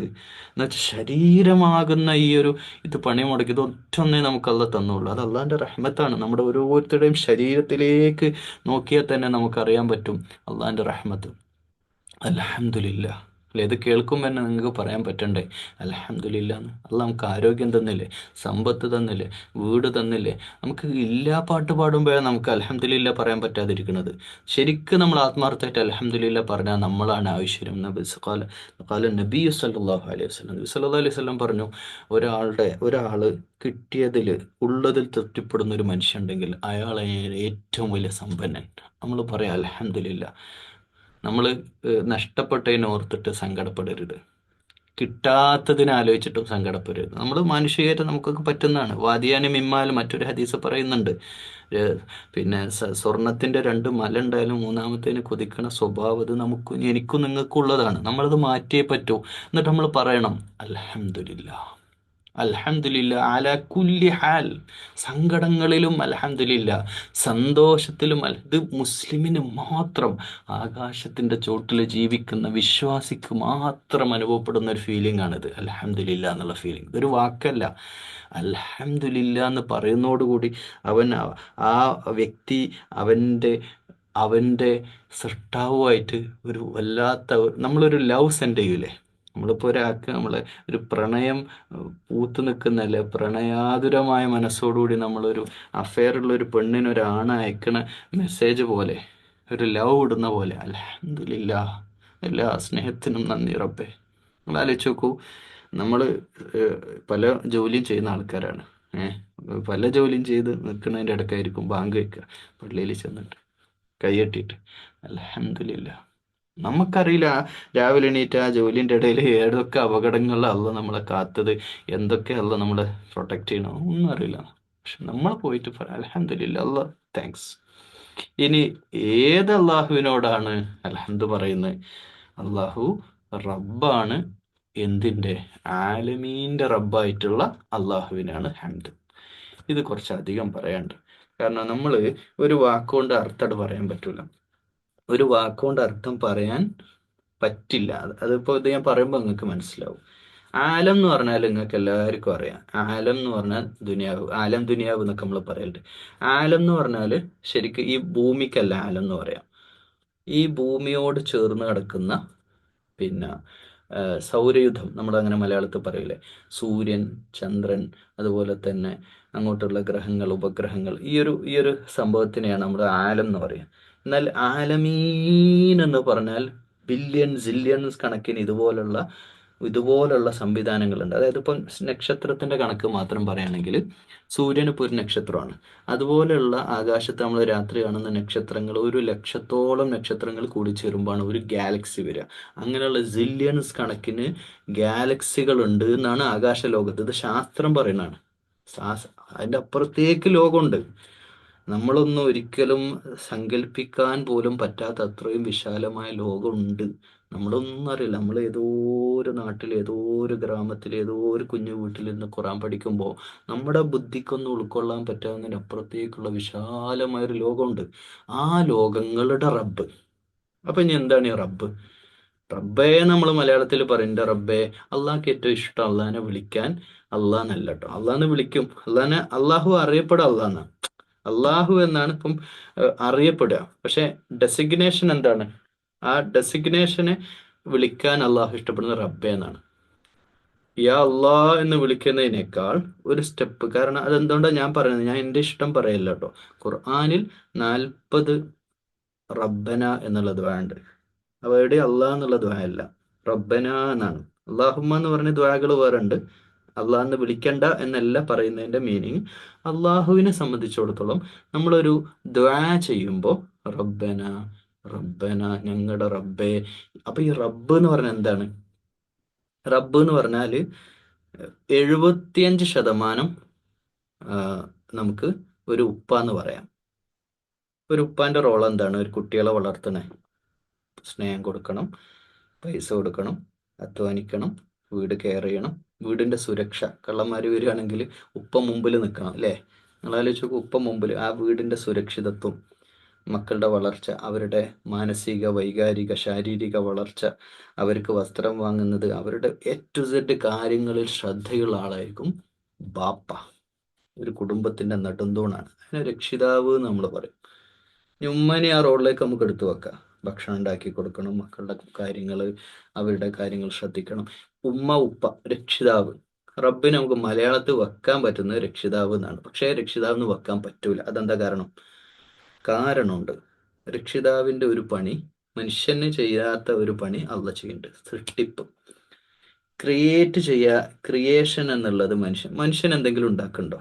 ഒരു പുൽക്കൊടിയോ, ഒരു ഈച്ചന്റെ ചിറകോ, അല്ലെ ഒരു ഒരു ഒരു തുള്ളി വെള്ളം, ഒരു ഡ്രോപ്പ്, അല്ലെ ഒരു അണുവിനെ പോലും മനുഷ്യന് ഉണ്ടാക്കാൻ കഴിയില്ല. അതല്ലേ സത്യം. നമ്മൾ ഇവിടെ എന്താ ഉണ്ടാക്കണേ? നമ്മൾ മൊബൈൽ ഉണ്ടാക്കി, കമ്പ്യൂട്ടർ ഉണ്ടാക്കി, ഇതൊക്കെ പറയും. നമ്മൾ ഇവിടെ ഉള്ള മെറ്റീരിയൽസ് എടുത്തിട്ട് വേറെ ഷേപ്പ് ആക്കാനേ നമുക്ക് കഴിയുള്ളൂ. നമുക്കൊരിക്കലും ഒരു സ്വന്തമായിട്ട് ഒരു ക്രിയേഷൻ നമുക്ക് കഴിയില്ല. ഒരു ശൂന്യത എന്നൊരു ഒരു എന്തെങ്കിലും ഒരു ആപ്പിൾ ഉണ്ടാക്കാൻ നമുക്ക് കഴിയുമോ? ഇല്ല. നമ്മൾക്ക് ചെടി നടാൻ പറ്റും. ചെടി നട്ട് നനച്ച് വളർത്തുമ്പോൾ അള്ളാന്റെ റഹ്മത്തിലുള്ള വെളിച്ചം, സൂര്യപ്രകാശം അതിന് കിട്ടിയാൽ, അള്ളാന്റെ റഹ്മത്തിലുള്ള ആകാശത്തു നിന്നുള്ള മഴ വന്നിട്ട് വെള്ളം കിട്ടിയാൽ അത് വളർന്ന് നമുക്ക് ഭക്ഷണം ഉണ്ടാവും. നമ്മൾ അതിന് വേണ്ടിയുള്ള വർക്ക് ചെയ്യുന്നു എന്ന് മാത്രം. അമല് ചെയ്യുന്നു. നമുക്ക് അമല് ചെയ്യാൻ പറ്റും, അല്ലാതെ നമുക്ക് ക്രിയേഷൻ വരാം. അപ്പം റബ്ബിന്റെ ഒരു മീനിങ് ക്രിയേഷനാണ്. ക്രിയേഷൻ മാത്രമല്ല കേട്ടോ, അതായത് നിർമ്മാണം. ശൂന്യതയിൽ നിന്ന് ഭൂമിയെ അള്ളാഹു സൃഷ്ടിച്ചു, മനുഷ്യനെ സൃഷ്ടിച്ചു. നമ്മൾ തന്നെ സൃഷ്ടിപ്പിനെ പറ്റി ആലോചിച്ചു. ഉമ്മാന്റെ വയറ്റിന്റെ ഉള്ളിൽ ഗർഭസ്ഥ ശിശു എന്നൊക്കെ പറയില്ലേ, വയറ്റിന്റെ ഉള്ളിൽ ആദ്യമായിട്ട് എത്രയോ കോടിക്കണക്കിന് ബീജങ്ങളിൽ ഒരു ബീജം അത് അണ്ടമായിട്ട് ചേർന്ന് ചെറുങ്ങനെ ഉണ്ടാവുന്ന ഒരു കണികയിൽ നിന്ന് നമ്മളെ അള്ളാഹു സൃഷ്ടിച്ചെടുക്കുന്നില്ലേ? ആ സൃഷ്ടിപ്പ് എന്ന് പറഞ്ഞാൽ അതിന്റെ പ്രോസസ് അത് അള്ളയാണല്ലോ ചെയ്യുന്നത്. നമ്മളൊക്കെ ഒന്നും ചെയ്യാനില്ല. നമ്മളല്ല. ഈ നിർമ്മാണം എന്ന നമ്മുടെ ബോഡിയുടെ വളർച്ച നോക്കൂ, ശരീരം വളരുന്നു നോക്കൂ, മുടി വളരുന്നു നോക്കൂ, ഇതൊക്കെ അള്ള ചെയ്യാണ്. അപ്പൊ ഈ ഈ ഈ ക്രിയേഷൻ എന്ന് പറയുന്ന റോൾ, അതാണ് നമ്പർ 1. അതാണ് ഈ രക്ഷിതാവിന് അതില്ലല്ലോ. രക്ഷിതാവിന് അതില്ല. ക്രിയേഷൻ അല്ല. രണ്ടാമത്തത് പരിപാലനാണ്. പരിപാലനത്തില് നമ്മൾ മക്കളെ പരിപാലിക്കുക എന്ന് പറയും. മക്കളെ നല്ലപോലെ പരിപാലിക്കുക. ഒരു കർഷകൻ കൃഷിയിടത്തിൽ പിന്നെ കളകളൊക്കെ പറിച്ച് അവിടെ ഇങ്ങനെ വെള്ളം വേണ്ടപ്പോൾ വെള്ളം ഒഴിച്ചു കൊടുത്ത്, കീടനാശിനിയൊക്കെ പ്രയോഗിക്കേണ്ട സമയത്ത് അതൊക്കെ നോക്കി അങ്ങനെ അങ്ങനെ അങ്ങനെ അതിനെ പരിപാലിക്കുന്നില്ലേ? ഒരു തോട്ടക്കാരൻ ഫ്ലവർ വെള്ളം ഒഴിച്ചു കൊടുത്തു, ചെടികൾക്ക് അതിൻ്റെ മണ്ണൊക്കെ കിളച്ചു കൊടുത്തു, വേണ്ട പോലെ പരിചരിക്കുന്നില്ലേ? ഈ പരിപാലനം എന്ന വാക്കും ഈ റബ്ബിന്റെ മീനിങ് ആണ്. ഇനി അദ്ദേഹ റബ്ബിന്റെ മീനിങ് ഇതാർക്കും ചെയ്യാത്ത ഒരു സംഗതി, നശിപ്പിക്കുന്നതും അള്ളാഹുവാണ്. നമ്മൾ പറയില്ല ഇപ്പൊ മണ്ണിൽ മനുഷ്യൻ മണ്ണായി പോയിന്ന്. ആ മണ്ണാക്കുന്ന പ്രോസസ്സ് നടക്കുന്ന ബാക്ടീരിയകൾ, അതിന്റെ പ്രവർത്തനങ്ങളൊക്കെ നിയന്ത്രിക്കുന്ന അള്ളാന്റെ അടുക്കലാണ്. അപ്പൊ ആ നിയന്ത്രണം ഒരു സംഭവത്തെ ഉണ്ടാക്കുന്നു, നശിപ്പിക്കുന്നു. അതിപ്പോ ചെടികൾ ഉണ്ടാവുന്നു. ചെടികൾ ഒരു സമയം കഴിയുമ്പോൾ എല്ലാം നശിച്ചു പോകും. ഇപ്പൊ എൻ്റെ ഈ ക്ലാസ് കേൾക്കുമ്പോൾ നിങ്ങൾ പുറത്തേക്ക് നോക്കൂ. വീടിന്റെ പുറത്ത് അല്ലെ, പുറത്തേക്ക് നോക്കുമ്പോൾ കാണുന്ന പച്ചപ്പാകുന്ന ഇലകളില്ലേ? കഴിഞ്ഞ വർഷം 2024 ഒരു വർഷം മുമ്പത്തെ ഇലകളല്ലല്ലോ ഇപ്പോൾ. ഒരു ഇല പോലും ഒരു പക്ഷെ ഉണ്ടാവില്ല. എല്ലാം കൊഴിഞ്ഞു പോയി പുതിയത് വന്നു. നിർമ്മാണവും നശിപ്പിക്കലും അവിടെ നടക്കുന്നുണ്ട്. അതൊക്കെ ഈ പ്രകൃതിയുടെ ഭാഗമായിട്ട് നടക്കണം. അതിന്റെ പിന്നിലൊക്കെ നമ്മൾ അതിനെപ്പറ്റി ചിന്തിച്ചു കഴിഞ്ഞാൽ ഒരുപാട് അള്ളാന്റെ മുമ്പിൽ നമ്മൾ അറിയാതെ സുജൂദ് വീണു പോകും. ഇത്രയും പഠിക്കാനുണ്ട് ഓരോ കാര്യങ്ങളിലും. അപ്പം ഇനിയിപ്പം ഹൈന്ദവ വിശ്വാസ പ്രകാരം അത് കണക്ട് ചെയ്ത് ഞാൻ പറയാം. അപ്പം ഹിന്ദു മിത്തോളജിയിൽ ത്രിമൂർത്തികൾ എന്ന് പറയും. അതായത് വിഷ്ണു, ശിവൻ, ബ്രഹ്മാവ്. ബ്രഹ്മാവ് ഹിന്ദു വിശ്വാസപ്രകാരം പറയാട്ടോ, അത് ഇതുമായിട്ട് ഒരു ചെറിയ ബന്ധമുണ്ട്, അതുകൊണ്ടാണ് അത് പറയുന്നത്. ബ്രഹ്മത്തിൽ നിന്നെല്ലാം ഉണ്ടായി എന്നാണ്. എന്നുവെച്ചാൽ ക്രിയേറ്റർ ബ്രഹ്മാവാണ്. ഒരു സാങ്കല്പികമായ ഒരു കാര്യം പറയാണ്. ബ്രഹ്മാവ് ക്രിയേഷൻ നടത്തുന്നു. കുറേ കൈകളുള്ള വിഷ്ണു എന്ത് ചെയ്യുന്നു? പരിപാലനം. ആ പരിപാലനത്തിന്റെ ഒരു സിംബോളിക് ആയിട്ടാണ് ഈ ഒരുപാട് കൈകളെ വെച്ചിരിക്കുന്നത്. ശിവന്റെ മൂന്നാം കണ്ണ്, ശിവനൊരു നശിപ്പിക്കുക, എല്ലാത്തിൻ്റെയും എന്താണ്, അന്ധകനായിട്ടാണ് ശിവന്റെ ഒരു റോള്. അപ്പൊ അതൊരു സാങ്കല്പികമായ ഒരു സംഗതിയാണ്. അതായത് ബ്രഹ്മത്തിൽ നിന്ന് ഉണ്ടാവുക, ഉണ്ടാക്കാനുള്ള ഒരു ദൈവം, പരിപാലനത്തിന് മറ്റൊരു ദൈവം, നശിപ്പിക്കാൻ മറ്റൊരു, ആ ഒരു കൺസെപ്റ്റ് പറയാണ്. അപ്പോൾ ഈ ഒരു കൺസെപ്റ്റ് റിയൽ, പക്ഷെ ഇതൊക്കെ സാങ്കല്പികമായ കാര്യങ്ങളാണ്. പക്ഷെ ഇവിടെ റബ്ബ് എന്ന് പറയുമ്പോൾ യഥാർത്ഥ റബ്ബ് അദൃശ്യനാണ്, ഇൻവിസിബിൾ ആണ്. ഇതിന്റെ പിന്നിലുണ്ട്, എല്ലാറ്റിൻ്റെയും പിന്നിലായ അള്ളാഹു ഉണ്ട്. ആ അള്ളാഹു റബ്ബാണ്. ആലമീൻ്റെ, ഈ കാണുന്ന സർവ്വപ്രപഞ്ചം എന്ന് ഇങ്ങനെ പറയുമ്പോൾ നിങ്ങളുടെ മനസ്സൊന്ന് പെട്ടെന്ന് ഇങ്ങനെ കടലിലേക്ക് പോകണം. കടൽ വിശാലമായി കിലോമീറ്ററുകളോളം പരന്ന് കിടക്കുന്ന ഒരു കപ്പലിൽ ഒരാൾ യാത്ര ചെയ്യാൻ തുടങ്ങിയാൽ കുറച്ചങ്ങോട്ട് പോയാൽ കരയെവിടെയെന്ന് അറിയില്ല. ഏത് ഭാഗത്തും കടൽ, 4 ഭാഗത്തും കടൽ, ഒരറ്റമില്ലാത്ത കടൽ. എത്രയെങ്ങാനും കരയേക്കാൾ കൂടുതൽ കടലാണ്. ഇനി അതിൻ്റെ അടിത്തട്ടിൽ പോയാലോ, നമുക്കൊരു പരിധിയുണ്ട് താഴോട്ട് പോകുന്നിടത്ത്. ഇത്രയും കിലോമീറ്ററുകൾ ആഴമുള്ള കടൽ, ഇത്രയും വലിയ വലിയ 10-40 ആനയുടെ വലിപ്പമുള്ള മത്സ്യങ്ങൾ അതിൻ്റെ അകത്ത്, കടലിൻ്റെ അകത്ത്. നമ്മൾ ഇതുവരെ കണ്ടെത്താത്ത ഒരുപാട് ജീവജാലങ്ങളുടെ മഹാപ്രപഞ്ചമാണ് കടലിൻ്റെ അടിയിൽ. ഇനി ആകാശത്തേക്ക് പോയാലും നേരത്തെ പറഞ്ഞില്ലേ, ജില്യൺ കണക്കിന് നക്ഷത്രങ്ങൾ. ഒരു നക്ഷത്രത്തിൽ ഭൂമിയേക്കാൾ എത്രയോ വലുതാണ് ഈ നക്ഷത്രങ്ങൾ. അത് ചെറുതായിട്ട് നമ്മൾ കാണുന്നേ ഉള്ളൂ.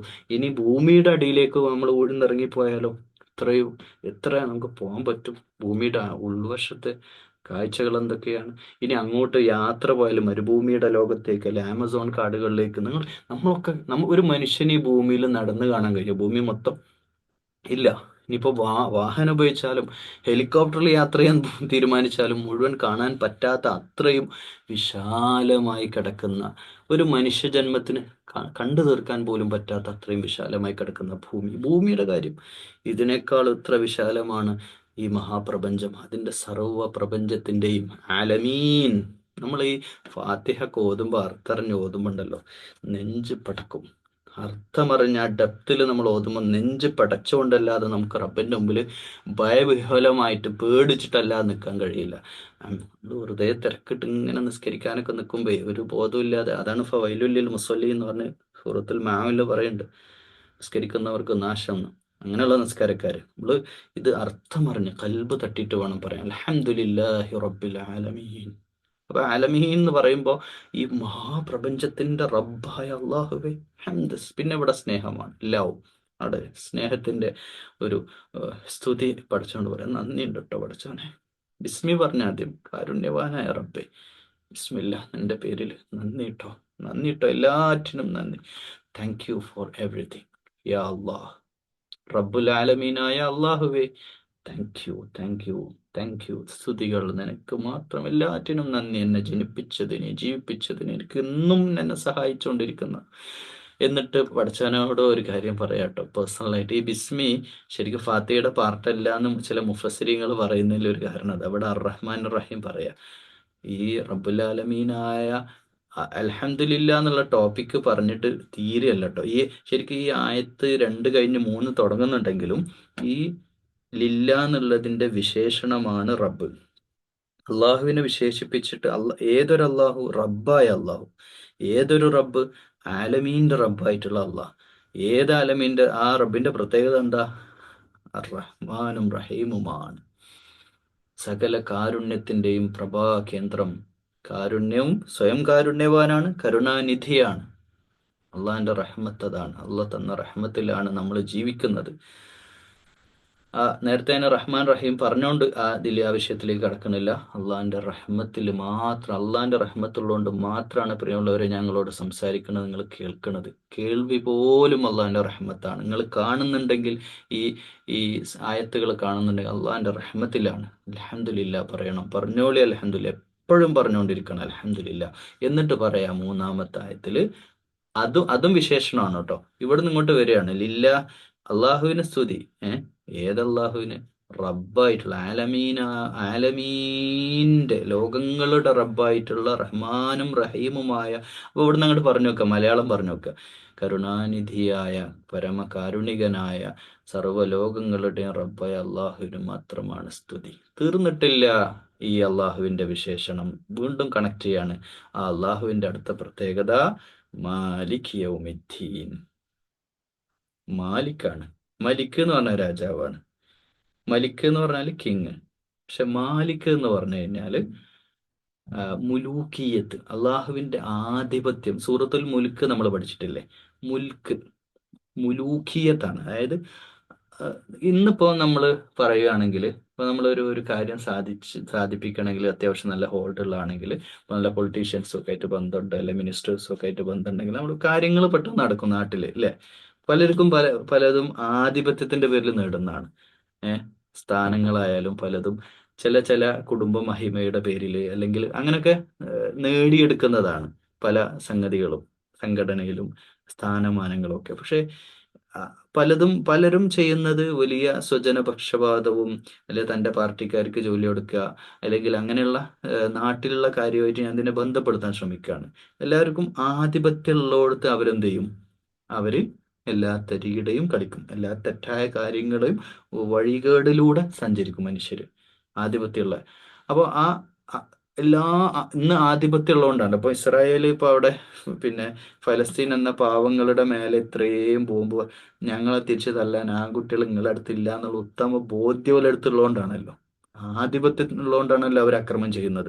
ഇതേ ആധിപത്യമായിരുന്നല്ലോ പണ്ട് ഫിറഔന് ഉണ്ടായിട്ടുള്ളത്. ഫറോവ കാണിച്ച അക്രമങ്ങൾ, ഇസ്രായേൽ എന്ന് പറയുന്ന ജനതയുടെ മേലെ ഫറോവ കാണിച്ചിട്ടുള്ള അക്രമങ്ങൾ, അല്ലെങ്കിൽ പൂർവ്വകാലത്ത് പ്രവാചകന്മാരുടെ പരമ്പരയിൽപ്പെട്ട ആളുകളെയും പ്രവാചകന്മാരെ അടക്കം കൊന്നു തള്ളിയിട്ടുള്ള ഒരുപാട് അക്രമികളായ ഭരണാധികാരികൾക്കൊക്കെ ആധിപത്യം ഉള്ളതുകൊണ്ടാണ്. പക്ഷേ അന്നത്തെ ദിവസം യൗമിദ്ദീൻ, ഏത് ദിവസം? ഒരു ദിവസം വരാനുണ്ട്.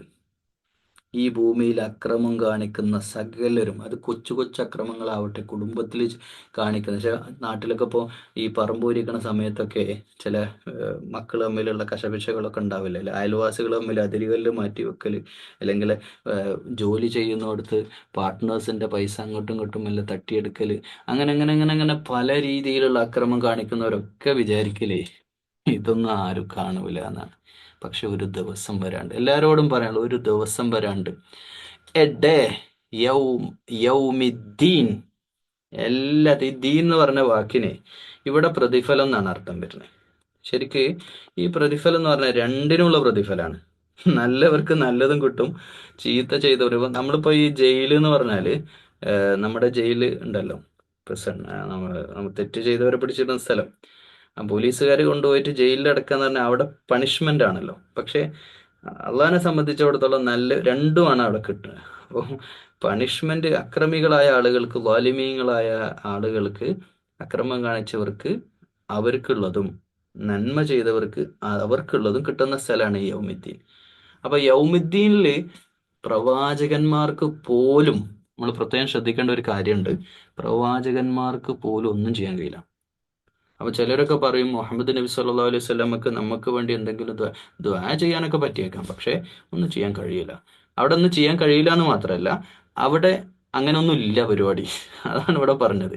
മാലിക് യൗമിൽ, അന്ന് അള്ളാന്റെ അടുത്തലാണ് മുലൂക്കിയത്ത്, അള്ളാന്റെ അടുക്കലാണ് മുലൂക്കിയത്ത്. അന്ന് സർവ മനുഷ്യന്മാരെയും കൊന്ന്, അതായത് ഭൂമിയിൽ ഒരു ജീവന്റെ കണിക പോലും ഇല്ലാത്തൊരവസ്ഥയിലേക്ക് ലോകത്തെ കൊണ്ടുവരും. എന്നിട്ടാണ് പിന്നെ ഹിയർ ആഫ്റ്റർ ലൈഫ് അല്ല പിന്നെയും ജീവിച്ച് വേറൊരു ലോകത്തെടുക്കുന്നത്. അത് ഭൂമിയുടെ മേലെയാണോ അള്ളാഹു ആലം, അതിനെപ്പറ്റിയൊന്നും നമുക്കറിയില്ല. ഖുർആനിൽ അതിന് വ്യക്തമായിട്ടുള്ള തെളിവുകളും വന്നിട്ടില്ല. ആലോചിച്ച് നോക്കൂ, അങ്ങനെ ഒരു ലോകത്ത് അള്ളാഹു ലോകത്തെ മുഴുവൻ, ആദം അലൈഹി സ്വലാം മുതൽ ലോകാവസാനം വരെയുള്ള മുഴുവൻ മനുഷ്യന്മാരെയും ഹാജരാക്കി, സകല പ്രവാചകന്മാരെയും എല്ലാ മനുഷ്യന്മാരെയും ഹാജരാക്കി നിർത്തിയിട്ട് എവിടെ പോയി നിങ്ങളുടെ ശുപാർശകർ? എവിടെ പോയി നിങ്ങളുടെ ആദ്യം വലിയ ആളായിട്ട്, വമ്പനായിട്ട്, വമ്പത്തരം പറഞ്ഞ ആളുകളില്ലേ, വലിയ രാജ കിരീടം അണിഞ്ഞിട്ട് സാമ്രാജ്യങ്ങൾ കെട്ടിപ്പടക്കിയ ആളുകളില്ലേ, അവർക്ക് എവിടെ പോയി എന്ന് ചോദിക്കുന്ന ഒരു ദിവസമാണത്. അന്നത്തെ മാലിക് നീയാണ്. അതായത് ഈ ഒരു ബോധം വിശ്വാസിക്ക് മാത്രമേ ഉള്ളൂ. ഇപ്പം ഞാൻ ഒരു കാര്യം ഓപ്പണായിട്ട് പറയാം. ഇപ്പം ഫലസ്തീനിലാവട്ടെ, ലോകത്തിൻ്റെ മുസ്ലിം സമൂഹത്തെ അതിക്രൂരമായിട്ട് കൊന്നൊടുക്കുന്ന ജനതക്ക് അവർക്ക് അവരുടെ ലക്ഷ്യങ്ങൾ, രാഷ്ട്രീയ ലക്ഷ്യങ്ങളുണ്ടാവും, സാമ്പത്തിക ലക്ഷ്യങ്ങളുണ്ടാവും, മറ്റു പലതും ഉണ്ടാവും. അവരുടെ ലക്ഷ്യങ്ങളൊക്കെ അവർ നേടും. പക്ഷെ മുസ്ലിം അവിടെ നമ്മുടെ ലക്ഷ്യം നേടിയോ എന്നുള്ളതാണ്. ഈ യൗമുദ്ദീനെ പറ്റി കൃത്യമായ ബോധം നമുക്കുണ്ടെങ്കിൽ നമ്മൾ ഓരോ സ്റ്റെപ്പും വെക്കുമ്പോൾ ഈ യൗമുദ്ദീനെ പറ്റി ആലോചിച്ചിട്ടാണ് നമ്മൾ മുന്നോട്ട് പോകുക. കാരണം അവിടെ എല്ലാം, അവിടെ നമ്മൾ പറയില്ലേ കൈ സംസാരിക്കും എന്ന് വെച്ചാൽ, അവിടെ അണുവളവ്, അവനിയാമൽ മിസ്കാല ദറത്തിൻ ഖൈറയ്യറ അവനിയാമൽ മിസ്കാല ദറത്തിൻ ഷർറയ്യറ, അണു തൂക്കം ചെയ്ത നന്മയും തിന്മയും എ ടു സെഡ് അവിടെ കാണും. എന്ന് വെച്ചാൽ അവിടെ അങ്ങനെ വിസിബിൾ ആയിട്ടുള്ള ഒരു സംവിധാനം, ഇന്നിപ്പോൾ പ്രൊജക്ടറും സംവിധാനങ്ങളും ഒക്കെ നമ്മൾ കാണുന്നില്ലേ, അതുപോലെ എന്തെങ്കിലും അതിനേക്കാൾ കൃത്യമായിട്ട് അവിടെ കാണാൻ പറ്റും. നമ്മളിപ്പോൾ CCTV ഫുട്ടേജ് കാണുന്നില്ലേ ഇപ്പം ഇപ്പോഴത്തെ കാലത്ത്, അള്ളതിനേക്കാളും വലിയവനല്ലേ. ഈ ലോകത്ത് മൊത്തം CCTV അവിടെ നാളെ പരലോകത്ത് പ്രദർശിപ്പിക്കാൻ പറ്റുമല്ലോ അള്ളാഹുവിന്.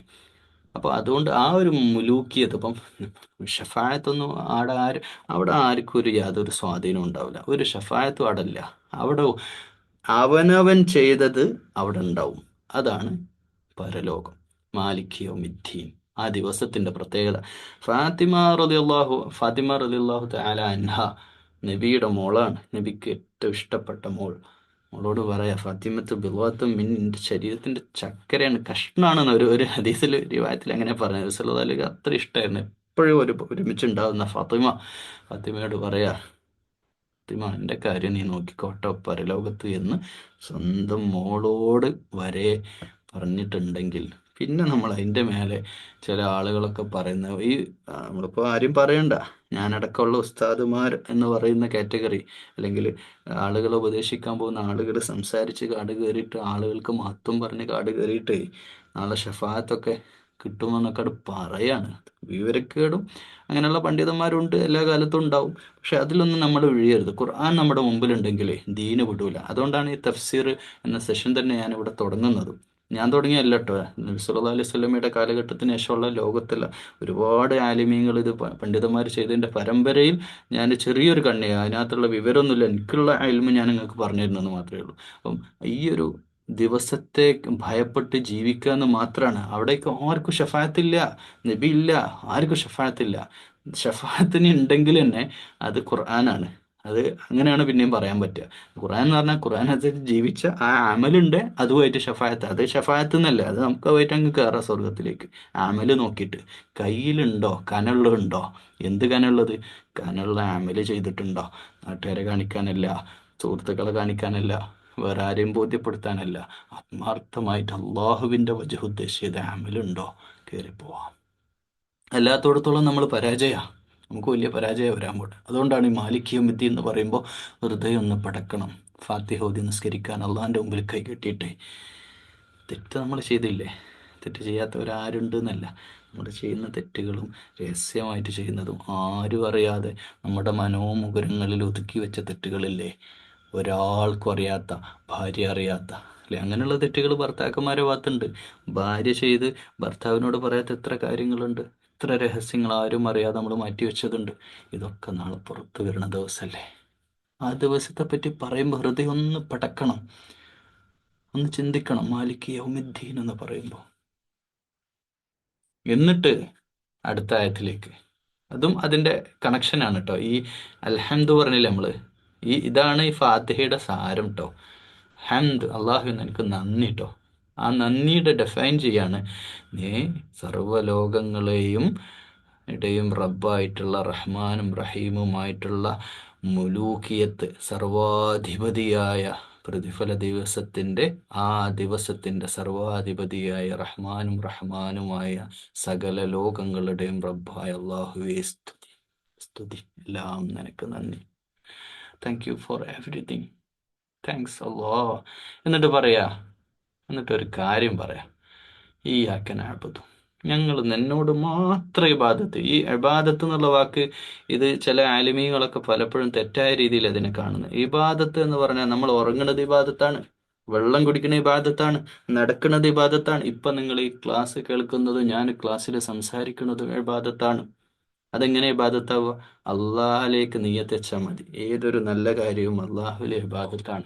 അത് നമ്മുടെ കുടുംബം വിട്ട്, ഉറക്കം വിട്ട്, അങ്ങാടി വിട്ട്, ബിസിനസ് വിട്ട്, രാഷ്ട്രീയം രാഷ്ട്രീയം ഇല്ല എന്നൊക്കെ ചിലർ പറയും. എങ്ങനെ, ആര് പറയുന്നു രാഷ്ട്രീയം ഇല്ല എന്ന്? അങ്ങനെയൊന്നുമല്ല. രാഷ്ട്രീയം വിട്ട്, രാഷ്ട്രീയ പ്രവർത്തനത്തിൽ തോന്നിയ പോലെയാണ് ഒരു ഇസ്ലാമിസ്റ്റ് ചെയ്യേണ്ടത്. പാർട്ടിൻ്റെ കാര്യമല്ല പറയുന്നത് കേട്ടോ. ഒരാൾ രാഷ്ട്രീയ പ്രവർത്തനത്തിന് ഇറങ്ങിക്കഴിഞ്ഞാൽ അയാൾ നല്ല നീതിമാനായ ഭരണാധികാരിയായിരിക്കണം. അതാണ് മാതൃക, ദീനി മാതൃക അതാണ്. അപ്പോൾ അതൊന്നും തള്ളി പറയാൻ ആർക്കും കഴിയില്ല.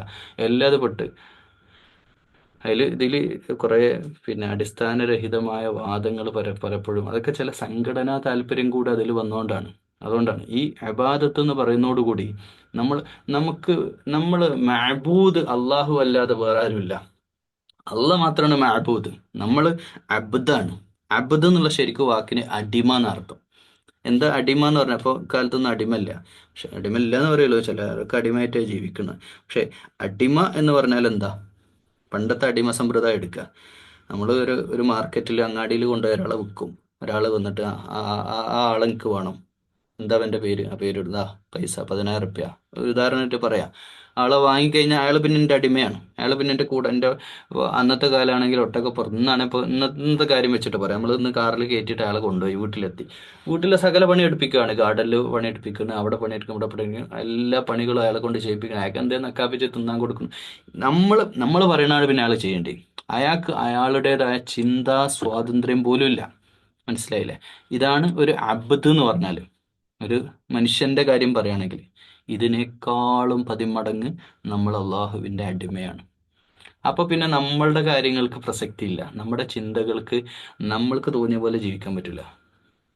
അവിടെയാണ് ഈ പ്രശ്നം കിടക്കുന്നത്. പലിശ, അതിപ്പോ എനിക്ക് പോരണ്ടാക്കാം, അപ്പോൾ എനിക്ക് അപ്പോൾ ഞാനിപ്പോൾ അതൊന്നുമില്ല. പലിശ അള്ളാഹ് ഹറാമാക്കി, ഹറാമാണ്. കള്ള്, അപ്പൊ അങ്ങനെ എല്ലാവരും കൂടുമ്പോൾ ഇപ്പൊ ഞാനിപ്പോ എന്ത്, അങ്ങനൊന്നും എക്സ്ക്യൂസ് ഇല്ല ഇവിടെ. നമ്മൾ അടിമയാണ്. ഈ അടിമത്തം ആർക്ക് അംഗീകരിക്കാൻ കഴിയുക? ഈ ഇബാദത്ത് എന്ന് പറയുന്ന ഈ ആബിദായിട്ട് മാറാൻ ആർക്കാ കഴിയുക അറിയോ? ഈ യൗമിദ്ദീൻ ഉണ്ട് എന്ന് തിരിച്ചറിവുള്ള മനുഷ്യന്മാർക്ക്. അതിനൊരു മാലിക് ഉണ്ടോന്നും.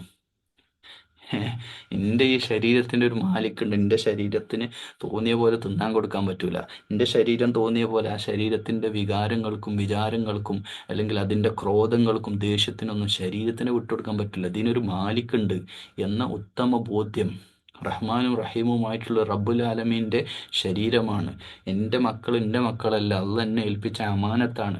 എൻ്റെ ഭാര്യയും എൻ്റെ ഭർത്താവും അതുപോലെ എൻ്റെ മാതാപിതാക്കളെ സംരക്ഷിക്കേണ്ടതൊക്കെ എൻ്റെ അബുദീയത്തിൻ്റെ മഅബൂദായിട്ടുള്ള ഞാൻ ഇബാദത്ത് ചെയ്യുന്നതിൻ്റെ ഭാഗമാണ് എന്നതുമായിട്ട് കണക്ട് ചെയ്ത് ചിന്തിക്കുമ്പോഴാണ് നമുക്ക് ഈ നാബുദ് എന്നുള്ള വാക്കിന് നമുക്ക് അർത്ഥവത്തായിട്ട് മാറുക.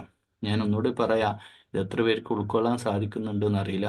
ഇയ്യാക്ക നഅ്ബുദു എന്ന് പറഞ്ഞാൽ ഞാൻ 5 നേരം നിസ്കരിച്ചോളാം എന്നല്ല അതിൻ്റെ അർത്ഥം. ഞാൻ സക്കാത്ത് കൊടുത്തോളാം എന്നല്ല അതിൻ്റെ അർത്ഥം.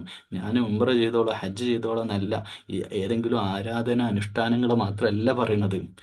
എൻ്റെ ബാപ്പ എൻ്റെ ബാപ്പ ഒരു ജീവിതകാലത്ത് മരിക്കുന്ന ഒരു 10-40 കൊല്ലം ആ പാവം കഷ്ടപ്പെട്ട് ചോര നീരാക്കി അധ്വാനിച്ചതിൻ്റെ ഫലമാണ് ഞാൻ ഇന്ന് എണീറ്റ് നിൽക്കുന്നതെങ്കിൽ ആ ഉപ്പ മരിക്കുന്നത് വരെ എൻ്റെ എൻ്റെ ഉപ്പ സന്തോഷത്തോടെ ജീവിക്കണം എന്ന് ആ ഉപ്പക്ക് റഹ്മത്തിൻ്റെ ചിറക് വിരിച്ചു കൊടുക്കുക. ആ ഉപ്പാക്ക് വേദനിക്കുന്ന ഒരു വാക്ക് എൻ്റെ നാവിൽ നിന്ന് ഉണ്ടാവില്ല, പ്രവൃത്തി ഉണ്ടാവില്ല എന്ന് ചിന്തിക്കുന്നിടത്താണ് മഅബൂദ്. അത് അള്ളാഹ് തന്ന അള്ളാഹിൻ്റെ വായതയാണ്. അള്ളാഹും നമ്മൾ തമ്മിലുള്ള ഇടപാട് ഇങ്ങനെയാണ്. നിസ്കരിച്ചാൽ അള്ളാഹു, നിസ്കരിച്ചിട്ടില്ലെങ്കിൽ ഇവിടെ ശ്രദ്ധിക്കേണ്ട ഒരു കാര്യം, ഇപ്പോൾ ഇബാദത്ത് പറയുമ്പോൾ ആരാധനാനുഷ്ഠാനവുമായിട്ട് ബന്ധപ്പെട്ടാണ് നമ്മൾ ഇതിനൊക്കെ ചിന്തിക്കുക. നമ്മളിപ്പോൾ നിസ്കരിച്ചില്ലെങ്കിൽ പ്രശ്നമില്ല എന്നല്ല, അത് അള്ളാഹ് പുറത്തു നിന്നേക്കാം. പക്ഷെ ഇത്തരത്തിലുള്ള കാര്യങ്ങളിൽ മാതാപിതാക്കളെ സംരക്ഷിക്കുന്ന വിഷയത്തിലൊക്കെ നമ്മൾ വീഴ്ച വരുത്തിയുണ്ടല്ലോ, അള്ളാഹു അത് പൊറുക്കൂല. അള്ളാഹ് നമുക്ക് വിട്ടുതരൂല ആ വിഷയം. നാളെ പരലോകത്ത് ചോദ്യം ചെയ്യുന്ന പ്രധാനപ്പെട്ട വിഷയങ്ങളാണ്, മനുഷ്യരുമായിട്ട് ബന്ധപ്പെട്ടുള്ള വിഷയങ്ങൾ. അതുകൊണ്ട് ഈ ഇബാദത്ത് എന്ന് പറഞ്ഞ വിശാലമായ ഒരു അർത്ഥം, നമ്മൾ രാവിലെ കണ്ണ് തുറന്ന് രാത്രി ഉറങ്ങണ വരെയുള്ള ഇടക്ക് കാണുന്ന മനുഷ്യന്മാരുമായിട്ടുള്ള ഇടപാടുകളിൽ നാവിനെ സൂക്ഷിച്ചോ, കണ്ണിനെ സൂക്ഷിച്ചോ, ചെവിയെ സൂക്ഷിച്ചോ, വിചാരങ്ങൾ, ഇതാണ് ഇബാദത്ത്. ഇതൊക്കെ ഇബാദത്തുമായിട്ട് ബന്ധപ്പെട്ട് കിടക്കുകയാണ്. അങ്ങനെയുള്ള ഇബാദത്ത് ഞാൻ ചെയ്തോളാം എന്നാണ് ഇവിടെ പറയുന്നത്. ഇത്രയും കാര്യം ഇവിടെ പറയും ഇയ്യാക്ക നഅ്ബുദു, അങ്ങനെയുള്ള ഒരു ആബിദ് ഞാനായിട്ട് മാറിക്കോളാം പഠിച്ചോനെ. മാത്രമല്ല വയ്യാക്ക നസ്തഈൻ, എനിക്കെന്തെങ്കിലും ആവശ്യമുണ്ടെങ്കിൽ ഞാൻ എന്നോട് ചോദിച്ചു. ഈ നസ്തഈൻ എന്ന് പറയുമ്പോൾ ഈ ആവശ്യം എന്ന് പറഞ്ഞാൽ ഇപ്പം വേറെ ആരോടും ആവശ്യം ചോദിക്കൂല എന്നുള്ള ടേം അല്ല അത്. നസ്തഈൻ എന്ന് പറഞ്ഞാൽ എനിക്ക് എൻ്റെ ആവശ്യങ്ങൾ, എൻ്റെ തേട്ടൊക്കെ നിന്നോടായിരിക്കും. തേടുക എന്ന് പറഞ്ഞാൽ ഇപ്പം ഉദാഹരണമായിട്ട് ഇപ്പോൾ എനിക്കൊരു അർജൻറ്റായിട്ടൊരു 10,000 രൂപയുടെ ആവശ്യം വന്ന് ആ 10,000 റുപ്പീസിന് വേണ്ടിയിട്ട് ഞാൻ അള്ളാഹുവിനോട് വീട്ടിൻ്റെ ഉള്ളിൽ അതിലടിച്ച് കുറ്റിയിട്ട് മുസല്ലിം വെച്ച് അള്ളാഹിനോട് തേടുക, പഠിച്ചവനെ 10,000 പഠിച്ചവനെ, ഇതല്ല പറഞ്ഞത്. നമ്മൾ അള്ളാന്റെ മഹബൂദായിട്ടുള്ള തേട്ടൊക്കെ നിന്നോട് മാത്രം തേടിക്കൊണ്ടുള്ള കാര്യമേ നമ്മൾ നടക്കുള്ളൂ, നമ്മൾ ചെയ്യുള്ളൂ. അതായത് നമുക്ക് വേണമെങ്കിൽ 10,000-ന് വേണ്ടി അവിഹിതമായ രീതിയിൽ നമുക്ക് എന്ത് ചെയ്യാം, പോയിട്ട് പൈസ എടുക്കാം. അത് അള്ളാഹുവോടുള്ള തേട്ടല്ല, അള്ളാഹുവിനോടുള്ള തേട്ടമല്ല. അപ്പൊ അങ്ങനെയുള്ളൊരു സമ്പൂർണനായൊരു ആബിദായിട്ട് മാറിക്കോള പഠിച്ചോനെ എന്നാണ് ഈ ആയത്തിൽ പറയുന്നത്. വയ്യാക്കിന സ്റ്റാൻ, സഹായം ചോദിക്കുന്നതും എ ടു സെഡ്. ഇവിടെ അല്ലാത്ത വ്യക്തികളോട്, ശക്തിയോട് അല്ലാത്ത ഒറ്റ വാക്ക് പറയാം, സൃഷ്ടിപൂജ. സൃഷ്ടിപൂജ പറഞ്ഞാൽ ചില ആളുകൾക്ക് അത് മനസ്സിലാവില്ല. എനിക്ക് മനസ്സിലാവുന്ന രീതിയിൽ ഖബറുകൾ ആരാധിക്കുന്ന മുസ്ലിങ്ങൾ അടക്കമുണ്ട്. സിയാറത്തല്ല പറയുന്നത് കേട്ടോ. ഖബറിൽ പോയിട്ട് സിയാറത്ത് നടത്തി ഖബറിലുള്ള ആളുകൾക്ക് വേണ്ടി പ്രാർത്ഥിക്കുന്നതും അല്ല പറയുന്നത്. ഖബറിൽ മരിച്ചുപോയ മനുഷ്യന്മാരോട് പോയിട്ട് അവരെ ദൈവസങ്കല്പം നടത്തി അത് ഹിന്ദു മതത്തിലുണ്ട്, മറ്റു മതങ്ങളിലൊക്കെ അതുണ്ട്. അതിൻ്റെ ഒരു കോപ്പി മുസ്ലിങ്ങളിലുണ്ട്. അതൊക്കെ വലിയ അള്ളാഹു അത് ഒരു പക്ഷേ നമ്മൾ നിസ്കരിക്കാന്നാലും അല്ലെങ്കിൽ ചെറിയ ചെറിയ തെറ്റുകളൊക്കെ അള്ളാഹ് പുറത്തു തരും. പക്ഷെ ഇത് അള്ളാഹ് പുറത്തു തരില്ല. ഷിർക്ക് അത് വൻപാപമാണ്. അത് നമ്മൾ ഇയ്യാക്കനാബത് പറയുമ്പോൾ നമ്മൾ മനസ്സിലാക്കുന്നത്, നമ്മുടെ തല നമ്മൾ കുമ്പിട്ടിട്ടുണ്ടെങ്കിൽ മരിക്കുന്നത് വരെ സുജൂദ് ഈ അള്ളാന്റെ മുമ്പിൽ മാത്രം. ഖബറിലൊക്കെ സുജൂദ് എത്ര ദൗർഭാഗ്യകരമായ കാര്യമാണ്. അതൊക്കെ ഞാൻ കാണുന്നുണ്ട് യൂട്യൂബിലൊക്കെ, ചില വീഡിയോസിലൊക്കെ കാണാം ആളുകൾ പോയിട്ട് ഖബറിന്റെ മുമ്പിൽ സുജൂദ് ചെയ്യുന്നത്. എന്തുമാത്രം എവിടെ പോയി ഈ സമുദായത്തിന്റെ ആലിമീങ്ങൾ, ഖുർആൻ പഠിച്ചവർ എന്തേ മിണ്ടാതായി പോയത്? ആർക്കും ഒന്നും പറയാനില്ല ഇതൊന്നും കാണുമ്പോൾ. ഇത് നമ്മൾ ഇയ്യാക്കൻ ആബദ് വയ്യാക്കൻ നസ്തഈൻ പറഞ്ഞുകൊണ്ടുള്ള ആളുകളാണല്ലോ പോയി ചെയ്യണത്. പലതിൻ്റെയും പിന്നിലുള്ള താല്പര്യം ബിസിനസ് താല്പര്യമാണ്. പിന്നെ അടുത്ത ആയത്ത് പറയാം. ഇനി നമ്മൾ കാര്യം പറയാം കേട്ടോ. നമ്മൾ ഇതുവരെ ഇൻട്രോ പറഞ്ഞിട്ടേ ഉള്ളൂ കേട്ടോ. ബിസ്മി പറഞ്ഞു, അൽഹംദുലില്ലാഹി റബ്ബിൽ ആലമീൻ, ഇവിടെ നിന്നാണ് പറഞ്ഞു വെക്കാമെന്ന് മനസ്സിലാവും. പഠിച്ചോനെ, ഞങ്ങൾ എന്തെങ്കിലും സഹായം ചോദിക്കുകയും ഒക്കെ ചെയ്യുന്നുണ്ടെങ്കിൽ ഇബാദത്ത് ചെയ്യുന്നതൊക്കെ നിന്നോടാണ്. അതിനു മുമ്പ് പറഞ്ഞു പ്രതിഫലത്തിൻ്റെ ഹിയർ ആഫ്റ്റർ ലൈഫ്, പ്രതിഫല ദിവസത്തിൻ്റെ ആധിപത്യത്തിനുടമയായ കാരുണ്യവാനായ കരുണാനിധിയായ സർവ്വലോകങ്ങളുടെ റബ്ബായ അള്ളാഹുവെ നിനക്ക് സ്തുതി. ഇത്രയും കണക്ട് ചെയ്ത് അങ്ങോട്ട് പോവാം. എന്നിട്ട് കാര്യം പറഞ്ഞു. ഇത്രയും നമ്മൾ ഈ ഒരു 5 ആയത്ത് പകുതി, ഫാത്തിഹയുടെ പകുതി നമ്മൾ പറഞ്ഞത് എന്താ? അള്ളാഹുവിനൊന്ന് സന്തോഷിപ്പിച്ചു അല്ലേ? ഒരു വാക്ക് പറയുകയാണെങ്കിൽ അങ്ങനെ അള്ളാഹുവിനെ സന്തോഷിപ്പിച്ചു. ഓക്കെ, വലിയൊരു പ്രതിജ്ഞയും ചെയ്തു. 5-ാമത്തെ ആയത്തോടുകൂടി നമ്മളൊരു പ്ലഡ്ജാണത്, ഒരു പ്രതിജ്ഞയാണ്. നമ്മളിപ്പോൾ ഒരു സ്ഥാനാർത്ഥി മന്ത്രിയായിട്ട് സത്യപ്രതിജ്ഞ ചെയ്യുന്നില്ലേ, അതുപോലെ ഒരു പൊസിഷനിലേക്ക് കയറി നമ്മൾ മുസ്ലിം എന്ന ഒരു ദർജയിൽ നിന്ന് മുഅ്മിൻ എന്ന് പറയുന്ന ദർജയിലേക്കുള്ള ഒരു പ്രതിജ്ഞ അവിടെ ചെയ്ത്. അതാണ് മുഅ്മിൻ്റെ കാറ്റഗറി, മുഅ്മിൻ്റെ ദർജയാണത്. ഈമാനുള്ള ഒരു വിശ്വാസിയായിട്ട് നമ്മൾ മാറി 5-ാമത്തെ ആയത്ത് പറയുന്നതോടുകൂടെ. എന്നിട്ട് നമ്മൾ നമ്മളെ കാര്യം പറയാം കേട്ടോ. ഈ ഒരു 6-ാമത്തെ ആയത്ത് പറയാൻ അത്രയും കഥ അള്ളാഹുവോട് കാര്യങ്ങളൊക്കെ പറഞ്ഞത്. പഠിച്ചവനെ, ഇഹ്ദിന സിറാത്തുൽ മുസ്തഖീം, മുസ്തഖീമായിട്ടുള്ള സിറാത്തിൽ ഞങ്ങളെ ഹിദായത്തിലാക്കണേ. ഹദിയ ഇഹ്ദിന, ഞങ്ങളെ നയിക്കണമേ. സിറാത്തുൽ മുസ്തഖീം, നേരാഴ വഴിയിലൂടെ. സിറാത്ത് എന്ന് പറഞ്ഞാൽ വഴി, മുസ്തഖീമായിട്ടുള്ള. ഈ മുസ്തഖീം എന്ന് പറഞ്ഞാൽ സ്ട്രൈറ്റ് പാത്ത്. സ്ട്രൈറ്റ് പാത്ത് എന്ന് പറഞ്ഞാൽ എല്ലാറ്റിനും ഒരു ശരിയായ വഴിയുണ്ടാവും. വളഞ്ഞ വഴിയുണ്ടാവും, ശരിയായ വഴിയുണ്ടാവും. നമുക്ക് ദുനിയാവുമായിട്ട് ബന്ധപ്പെടുത്തിനെ പറയാം. കോഴിക്കോട് ജില്ലയിൽ നിന്ന് തിരുവനന്തപുരത്തേക്ക് എത്താൻ ഒരു സ്ട്രൈറ്റ്, ഇപ്പോൾ പുതിയ നല്ല റോഡ് വന്നിട്ടുണ്ട്, ദേശീയപാത വന്നിട്ടുണ്ടല്ലോ, അത് വെച്ചിട്ട് പറയാം. അതിൽ നേരെ അങ്ങ് പിടിച്ചാൽ നേരെ തിരുവനന്തപുരത്ത് എത്തിക്കോളും. ഒരാൾ ആരോ പറഞ്ഞെടുത്തു, നിങ്ങളിങ്ങനെ പോയിട്ട് കോഴിക്കോട് നിന്ന് ഇങ്ങനെ നിലമ്പൂരേക്ക് പോവുക, നിലമ്പൂരിൽ നിന്ന് ഇങ്ങനെ അങ്ങോട്ട് പാലക്കാട് അതിൽ ബോർഡറിലൊക്കെ ചാടി അങ്ങനെ അങ്ങനെ അങ്ങനെ അങ്ങനെ വളഞ്ഞ വഴി പറഞ്ഞെടുത്തു എന്ന് വിചാരിക്കുക. അയാൾ അവിടെ എത്തുമ്പോഴത്തേക്ക് പിറ്റേന്ന് സമയം ഒരുപാട് എടുക്കും, വളഞ്ഞ വഴിക്ക് പോയി പല അപകടങ്ങളും ഉണ്ടാവും. ഇതൊക്കെ ഒരു സാധ്യത, ഞാനൊരു ഒരു ഒരു ഉദാഹരണമായിട്ട് പറയാം. അപ്പം വഴി തെറ്റിയ സഞ്ചാരിയുടെ വഴിയാത്ര എത്രത്തോളം അപകടകരമാണോ, അതുപോലെ ജീവിതമാകുന്ന ഇതിൽ നമ്മൾക്ക് പലപ്പോഴും വഴി തെറ്റും. പല കുഴികളിലും നമ്മൾ എത്ര ശ്രദ്ധിച്ചാലും നമ്മൾ വീഴും. നമ്മൾ ഈ കുഴിയിൽ നിന്നൊക്കെ പരീക്ഷണങ്ങൾ അള്ള തന്നുകൊണ്ടിരിക്കും. നമ്മൾ അള്ളയായിട്ട് അടുക്കാൻ നോക്കിയാൽ, അത് എൻ്റെ ജീവിതത്തിലുള്ള അനുഭവങ്ങളും വെച്ച് ഞാൻ നിങ്ങളോട് പറയാം കേട്ടോ, നിങ്ങൾക്കും അനുഭവങ്ങൾ ഉണ്ടാവും.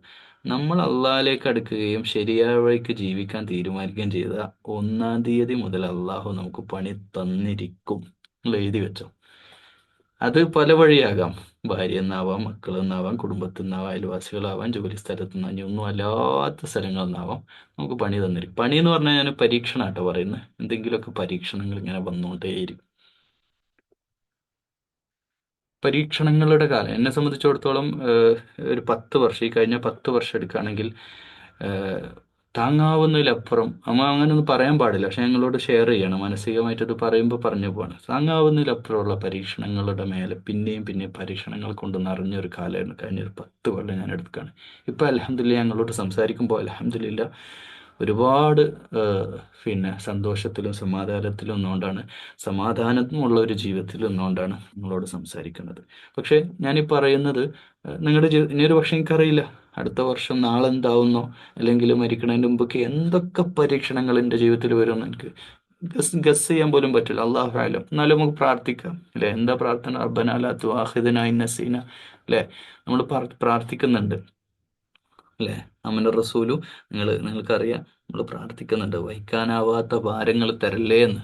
പക്ഷെ അള്ള തരും, നമ്മളെ ഞെക്കി പിഴിഞ്ഞെടുക്കും അല്ലേ? നിങ്ങൾ ഒരു ആയത്ത് നീ വരാണ്ട് എന്തൊക്കെ ആയത്ത് വരാണ്ട് അറിയോ? അള്ളാഹു ചോദിക്കുകയാണ്, നിങ്ങൾക്ക് മുമ്പ് അനുഭവിച്ചിട്ടുള്ള ജനസമൂഹം, എത്ര ആളുകൾ കടന്നുപോയി, എത്ര മനുഷ്യന്മാർ ഈ ലോകത്ത് ജീവിച്ച് മരണപ്പെട്ടു പോയി, എത്ര തലമുറകൾ, എത്ര നാഗരികത, അവരൊക്കെ അനുഭവിച്ചിട്ടുള്ള പ്രയാസങ്ങളൊന്നും അനുഭവിക്കാതെ വെറുതെ എങ്ങനെ സ്വർഗത്തിലേക്ക് കടന്നു പോകാമെന്നാണ് നിങ്ങൾ വിചാരിക്കണമെന്ന് ഖുറാനിൽ ചോദിക്കുന്നുണ്ട്. അപ്പോൾ നമ്മളെ സംബന്ധിച്ചിടത്തോളം വ്യക്തിപരമായിട്ട് വെല്ലുവിളികളും പരീക്ഷണങ്ങളും പ്രതിസന്ധികളും പ്രശ്നങ്ങളും നിരന്തരം ജീവിതത്തിൽ വന്നുകൊണ്ടിരിക്കും. അതൊക്കെ അള്ളാഹു നമുക്ക് സ്വർഗത്തിലേക്കുള്ള എൻട്രി ടിക്കറ്റിൻ്റെ പൂച്ചെണ്ടുകളായിട്ട് സ്വീകരിക്കുക, സന്തോഷത്തോടെ രണ്ട് കൈ നീട്ടി സ്വീകരിക്കുക. അതൊക്കെ നമ്മൾ പറയുമ്പോൾ അങ്ങനെയൊക്കെ പറയാം, പക്ഷെ ജീവിതത്തിൽ വരുമ്പോഴാണ് നമ്മൾ ഒരു പക്ഷേ അള്ളാഹിനെ പോലും തള്ളിപ്പറയുന്ന ഒരവസ്ഥയിലേക്ക് നമ്മുടെ ചില പരീക്ഷണങ്ങളുടെ ഘട്ടങ്ങൾ നമ്മുടെ ജീവിതത്തിൽ വരും. പക്ഷെ അതിനൊക്കെ വഴിമാറാണെങ്കിലും സിറാത്ത് വിട്ടിട്ടുള്ള കളി, മുസ്തഖീമായ സ്ട്രൈറ്റ് പാത്ത് വിട്ടിട്ട് ഞങ്ങളെ അള്ളാഹുവേ ട്രാക്ക് മാറ്റി ഞങ്ങളെ വിട്ടല്ലേ. ഒരു ട്രെയിന് ലക്ഷ്യസ്ഥാനത്തേക്ക് ഹൈ സ്പീഡിൽ പോകുന്ന ട്രെയിന് പോലെ നമ്മൾ വിചാരിക്കുക, ട്രാക്ക് മാറിപ്പോകരുത്, ട്രാക്കിലൂടെ ഓടാൻ അള്ളാഹുവെ തൗഫീക്ക് ചെയ്യണേ. എന്തൊക്കെ കാറ്റും കോളും ഉണ്ടായാലും എന്തൊക്കെ പ്രയാസങ്ങൾ ജീവിതത്തിൽ വന്നാലും പഠിച്ചവനെ നീ കാത്തോളണേ അള്ളാഹ് എന്നാണ് ഇതിൻ്റെ മാന. ഇനി അവസാനിപ്പിക്കുകയാണ്, കൺക്ലൂഡ് ചെയ്യുക. ആ സിറാത്തുൽ മുസ്തഖീമേ എങ്ങനത്തെ അറിയോ? സിറാത്തുല്ലദീന അൻഅംത അലൈഹിം. അൻഅംത എന്നുള്ള വാക്ക് പറയുമ്പേ നമ്മൾ റഹ്മത്ത് എന്ന് പറഞ്ഞ സാധനമുണ്ട്. റഹ്മത്ത് ഇപ്പോൾ റഹ്മാനും റഹീമുമായ അള്ളാഹു എന്നൊക്കെ നമ്മൾ പറഞ്ഞില്ലേ. നിഅമത്ത് എന്ന് പറഞ്ഞ വേറൊരു വാക്കാണ്. റഹ്മത്തും നിഅമത്തും.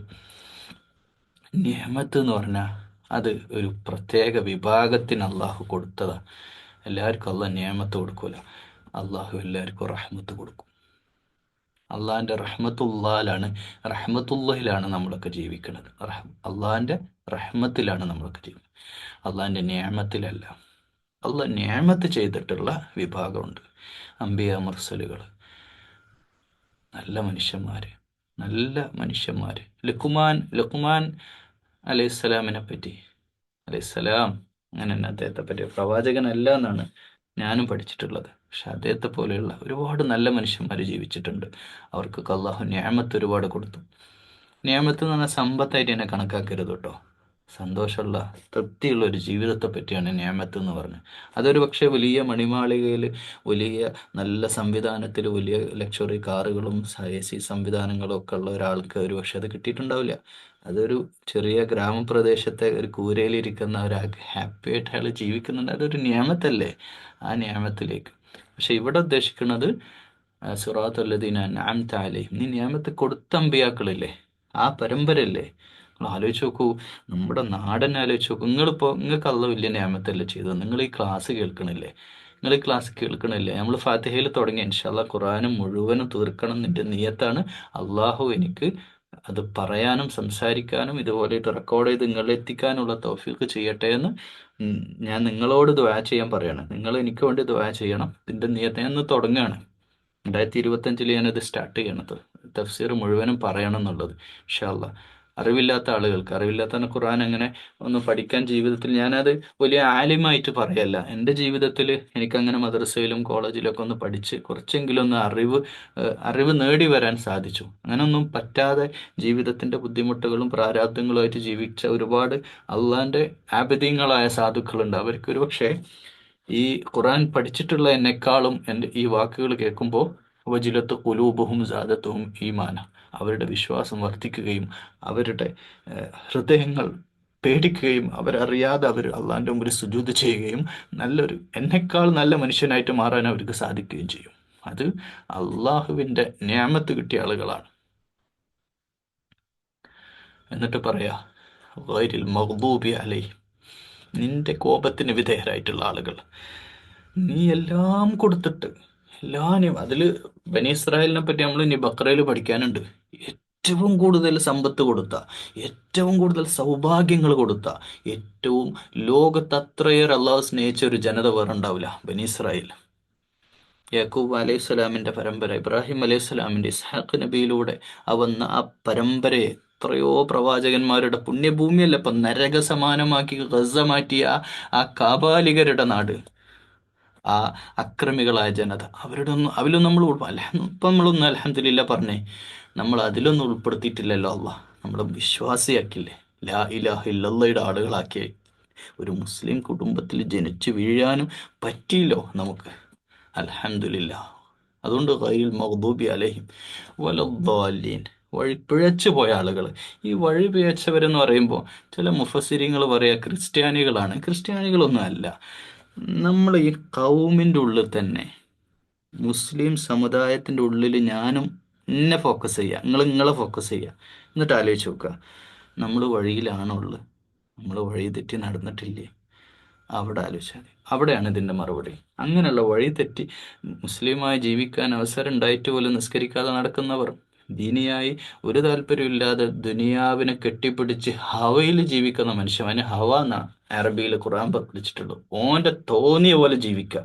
ഓൻക്ക് അല്ല വേണ്ട, റസൂല് വേണ്ട, ഓനാണ് ദൈവം, ഓൻ്റെ ഹവയാണ് ഓൻ്റെ ദൈവം, ഓൻക്ക് തോന്നിയ പോലെ ജീവിക്കുകയാണ്. ഇങ്ങനെയുള്ള മനുഷ്യന്മാരുണ്ട്. അതിലും ഞങ്ങൾ ഉൾപ്പെടുത്തല്ലേ. അങ്ങനെ താന്തോന്നികളായി ജീവിക്കുന്ന, വഴിതെറ്റി വിശ്വാസിയായി ജീവിതം ജീവിക്കാനും സന്തോഷത്തോടെ അവസരം ഉണ്ടായിട്ട് പോലും വഴിതെറ്റി ജീവിക്കുന്ന ളാലീനായിട്ടുള്ള ആളുകൾ, അല്ലെങ്കിൽ അള്ളാഹുവെ കാഫിറുകളും മുശ്രിക്കുകളുമായ സത്യനിഷേധികളായ ആളുകൾ, സത്യം അറിഞ്ഞിട്ടും അള്ളാഹുവെ അറിഞ്ഞിട്ടും തിരിച്ചറിഞ്ഞിട്ടും ദീനില്ലാതെ അള്ളാഹുവിനെതിരെ ജീവിക്കുന്ന അക്രമികളായ ജനത, അതിൽ നിന്നൊക്കെ മാറി നീ നിഅമത്ത് കൊടുത്തിട്ടുള്ള നല്ല സദ്വൃത്തരായ അമലുസ്വാലിഹാത്ത് ചെയ്യുന്ന സൽവൃത്തരായ സത്യവിശ്വാസികൾ, അള്ളാഹുവെ ആ വഴി സ്ട്രൈറ്റ് പാത്ത്, ശരിയായ സിറാത്തുൽ മുസ്തഖീമായ വഴിയിൽ ഞങ്ങളെ നടത്തണമേ എന്ന് ഹൃദയം തട്ടിയുള്ള ഈ ഫാത്തിഹയുടെ അർത്ഥം അറിയാതെ എങ്ങനെയാണ് ഒരാൾക്ക് അള്ളാഹുവിൻ്റെ മുമ്പിൽ നിസ്കാരം കബൂൽ ചെയ്യപ്പെടുക? ഇത് നെഞ്ചു തട്ടി പ്രാർത്ഥിക്കുമ്പോഴല്ലേ അർത്ഥവത്തായ നിസ്കാരമായിട്ട് മാറുക. ഞാൻ തുടക്കത്തിൽ പറഞ്ഞല്ലോ, അതിൻ്റെ അർത്ഥം മനസ്സിലാകുമ്പോഴാണ്. ഇത് പറയുമ്പോൾ ഇനിയും നമുക്ക് എത്ര പേജ്, 604 പേജിൽ ഒരു പേജേ നമ്മൾ തീർത്തുള്ളൂ. 603 പേജ് അവിടെ ബാക്കി കിടക്കുകയാണ്. സൂറത്തുൽ ഫാത്തിഹ ടു സൂറത്തുന്നാസ്. ഇൻഷാല്ലാ സൂറത്തുന്നാസ് മുതൽ ഇതിൻ്റെ അടുത്ത പാർട്ട് തുടങ്ങും. അള്ളാഹു തൗഫീഖ് ചെയ്യട്ടെ. ഈ ഒരു ഉദ്ദേശത്തെയും ആളുകൾക്ക് മനസ്സിലാക്കാനും അതനുസരിച്ച് ജീവിക്കാനും എനിക്കും നിങ്ങൾക്കും എല്ലാവർക്കും അള്ളാഹുവെ തൗഫീഖ് ചെയ്യണേ അള്ളാഹു ഇത് സ്വാലിഹായ ഒരു അമലായി ഞങ്ങളിൽ നിന്ന് കബൂൽ ചെയ്യണേ അള്ളാഹുമ്മ റബ്ബനാ തഖബ്ബൽ മിന്നാ ഇന്നക അൻതസ് സമീഉൽ അലീം വതുബ് അലൈനാ ഇന്നക അൻതത് തവ്വാബുർ റഹീം. ആമീൻ ആമീൻ ബിറഹ്മതിക യാ അർഹമർ റഹീമീൻ.